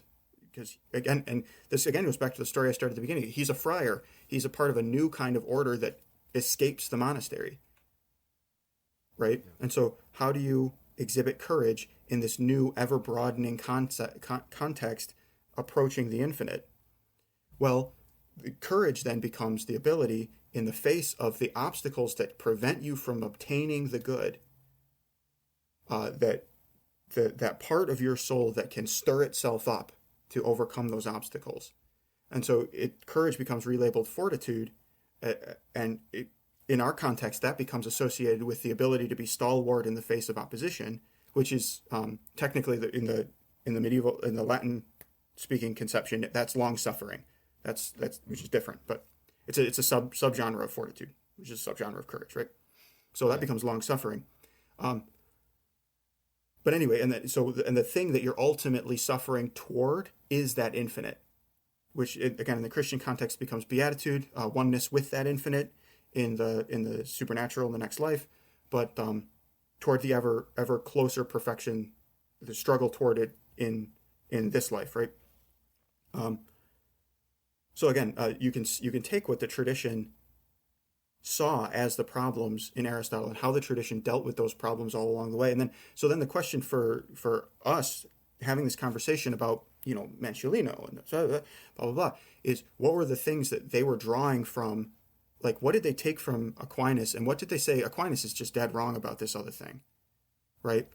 Because they're talking in a context that's like, they're not friars, they're not part of the university system, but they're drawing off of him as a resource, and they're not facing the problems he faced of that kind of universalization. Their problem is toward another direction. So how are they going to outline all these different things? I think that's... And then we can particularize it for ourselves as HEMAists on top of that, right? And it goes on. Which is, I think, the objective that I'm trying to aim for. And I don't know how close to the truth I'm going to get, because I don't know how much endurance I have to actually continue this line of research. Because I understand that it can go forever, right? Like I could seriously take this on. Like, the whole reason I started looking at Cicero and Seneca was because I realized that one of the most influential voices was Giovanni de Legnano. And Legnano, his perspective is he was a lawyer from Bologna. And what would you be studying in Bologna, which, based on its entire system, like civic system on Roman law, everybody knew Cicero, right? So like, he would have had perspective. He definitely would have read Cicero. He definitely would have read Seneca. Like, those would have been two keys. So Seneca the Younger. What year was this? I'm sorry. So this is, Legnano is writing in 1386. Okay. And so he writes Tractus de Bello. I can't remember the rest of it. But basically, I don't know if Isidore of Seville would be beneficial here too. That is like another place to, because again, my method, my project, right, is to kind of insert more points of contact along these lines, so that we're not saying like, oh, he must have been reading Cicero, therefore he must think like Cicero.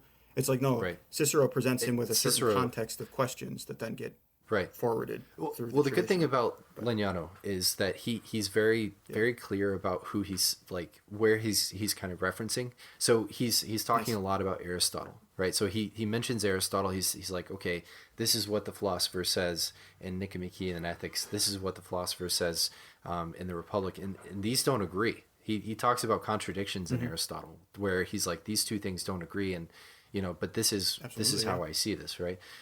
So he's good at citing where his ideas are coming from, but I'm also thinking about it as okay, he's telling me like what he's referencing and how he's kind of coming up with this legal definition of what fortitude is and how audacity is a vice, and how like he the way that he frames it. But how would that work? Because he does end up justifying audacity as a virtuous expression in the battlefield, right? But we're talking about somebody who, from a legal perspective and even from a moral and philosophical perspective, was probably one of the most influential people in Italy at the time, writing as a contemporary of Fiore, right? So when we have Fiore, who has both audacity and fortitude as these virtues, like there's it's important to understand, because even if Lignano understood it differently than Fiore did, like if he had a more nuanced understanding or something like that, there's still probably going to be contemporary elements that are more relative to the way that Fiore understood the virtue than anybody else. And so that's kind of what I'm trying to encapsulate in this. Yeah, I think that's right, and I think that the perspective, the kind of historical perspective of these are people that are trying to take the mundane and make them transcendent, right? By degrees, that they're trying to take the academy, they're trying to take the monastery, and they're trying to apply it to more and more regular life stuff. Yeah. Like, given the fact that people have to fight, that's an inescapable, we're in a prisoner's dilemma, right? The people who don't fight get beat up. It's an unfortunate sort of thing. It would be better if everybody just stopped fighting, but until such time, we have to fight. So what do we do? What do we do about that? How do we? Yeah, it's why we think that Machiavelli is, in the context of Christianity in particular. But in the context of just that internalize of the infinite goodness as an objective. How do we then internalize these virtues, this morality, into the things that we have to do on an everyday life, right? Like, if it's the case that human beings have to kill each other, then there must be a way to do it that's good. good in the eyes of God. That aligns with the infinite goodness. It's just. You know what I mean? And so, yeah, right. And so, this is the emergence of just war theory. Right. Prior to that, there was no just war theory. It was like, do you have an enemy and you kill? And that's not to say there weren't like rules of engagement. There were, but like, just war theory had to emerge as an ethical theory where people said, like, there's appropriate and inappropriate ways of killing people. There's appropriate and inappropriate times to kill people, et cetera, et cetera, et cetera. And so having people say, like, okay, well, we have to figure out how courage works in the context of our goal not being particular, but being on the transcendent horizon of the infinite. Right. We have to figure out how that all works. And so that's the kind of milieu that I think that they're working in. It's kind of this post Crusades. Yeah. Extension of the monastery out into. Yeah, that's the theme of Giovanni de Legnano's Tractus de Bello. So he's actually writing, how do you conduct just war, right? And so that's again, like, this idea of, like, these different expressions of fortitude. He's saying, like, there are times when you have to accept the vices and the extremes of this concept of courage, and what is the proper scenario for us to rationalize those things. So let me take a look at all these different philosophers, and let me show you where we can draw this compromise, right? And so in a way, like, what I found is there's a little bit of a secular divide between, like, the way that secular people see this concept of fortitude and courage, and audacity in particular, and a lot of the ecclesiastical understandings. But if the ecclesiastical is also trying to integrate rather than sort of encourage these ideas, then that makes sense. Where, like, the reason why, you have Aquinas saying, okay, how do we take this and incorporate it into the polis? And then from Lignano's perspective, or even more of an extreme like Machiavelli, or even Fiore, for example, how do I take this and how do I weaponize it? How do I use that rationality to actually turn this into a virtue, right? Because that's really what Aristotle is saying. The idea then for us as Hemaists then we can concretize that, because, like, if we accept that we're faced with this idea of infinite perfection in HEMA, we then have to tackle this question ourselves. We don't actually want to engage with war with each other. We don't actually want to hurt each other. So what does courage look like to us today?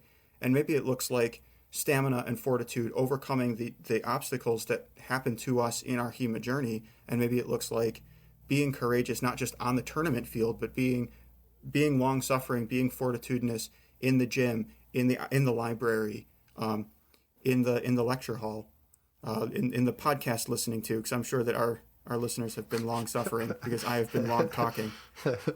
No, this has been really great. I really appreciate this, Bob. We're gonna have to do this again because I feel like we're just getting warmed up, and we've already been going for 3 or 4 hours. So quite a while. Yeah, this is good. You. And I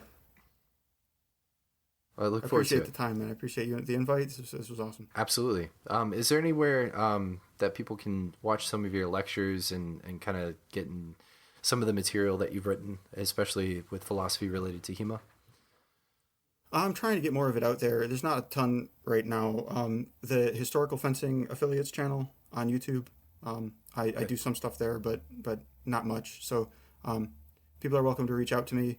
I don't know, what would should I give my email? I don't know. Or reach out to the podcast and you can find me that way or something. I don't know. Yeah, I'm a recluse. You made the joke that I don't have social media, and it's a big problem. But yeah, it's really not. Going to read books. You're probably better off that way. I'm not gonna lie. You're doing a good thing for yourself. But yeah, if they want to reach out, and I can get them in touch with you. So that'd be good. That's good, man. Awesome. Thanks, Bob. Thanks again.